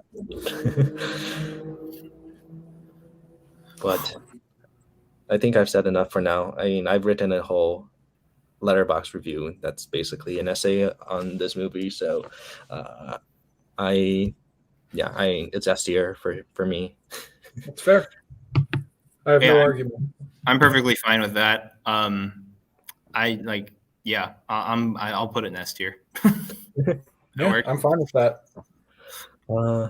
Where would you guys put it in S tier though? Like ahead of which movie? I don't know. I mean, I don't personally enjoy it as much as Come Drink with Me or Sicario, but that order is already kind of messed up right now too. So for me, just based on the things that I've seen in S tier, so it's up to you. I'm gonna let you guys. For me personally, it's at the top, but okay. I wouldn't put it above Sicario, but I'm fine with putting it above Mad Max. Honestly, I'm fine with putting it wherever. But okay. I feel like we should compromise for this pick, and if that's cool with you, John, I think this is our list. Then. That's fine. Yeah, it's kind of top heavy, but hey, there's some good movies on here, so I'm all right with that. Awesome. All right, some good movies on here. Albert said earlier, he said, wow, you guys are so excited about Supergirl. We have it on there twice. But Albert was to you, John, as well. He thought he agreed with some of your thoughts. I'm not sure what that's referring to, but thank you. Glad we have slightly different taste in film and different ideas about things, so I'm always glad we agree on stuff. Mm-hmm. All right, so I'm just gonna sum up this list for our audio listeners. So we have at the bottom of F tier is Supergirl, and then it's the 355, then it's Aeon Flux, and at the top is Catwoman. At the bottom of D tier, it's the Mulan remake, Disney live action remake, Charlie's Angels Full Throttle, Barely Lethal, and at the top of D is Lucy. At the bottom of C is the original Charlie's Angels. Then above that is the new Charlie's Angels. Above that is Wonder Woman 84. Above that is Lara Croft Tomb Raider, the Angelina Jolie movie. Then it is Captain Marvel. then Black Widow, then Mockingjay Part 1, and above that is Mockingjay Part 2. And at the top of C is Red Sparrow. At the bottom of B tier, we have Magnificent Warriors. Then we have Wonder Woman. Then Birds of Prey. Then The Hunger Games. Then Kill Bill Volume 2. Then The Hunger Games Catching Fire. Then Hannah. And at the top is Yes, Madam. At the bottom of A tier is Revenge. Then it is Alita Battle Angel. Then The Hero Trio. Then Rogue One. Then Kill Bill Volume 1. And then at the top of A tier is Lady Snowblood. At the bottom of S, we have Come Drink With Me. Then it is Mad Max Fury Road. Then the animated Mulan. Then Sicario. Then Aliens. At the top, we have Terminator 2 Judgment Day. So that's our tier list today. Any final thoughts, you guys?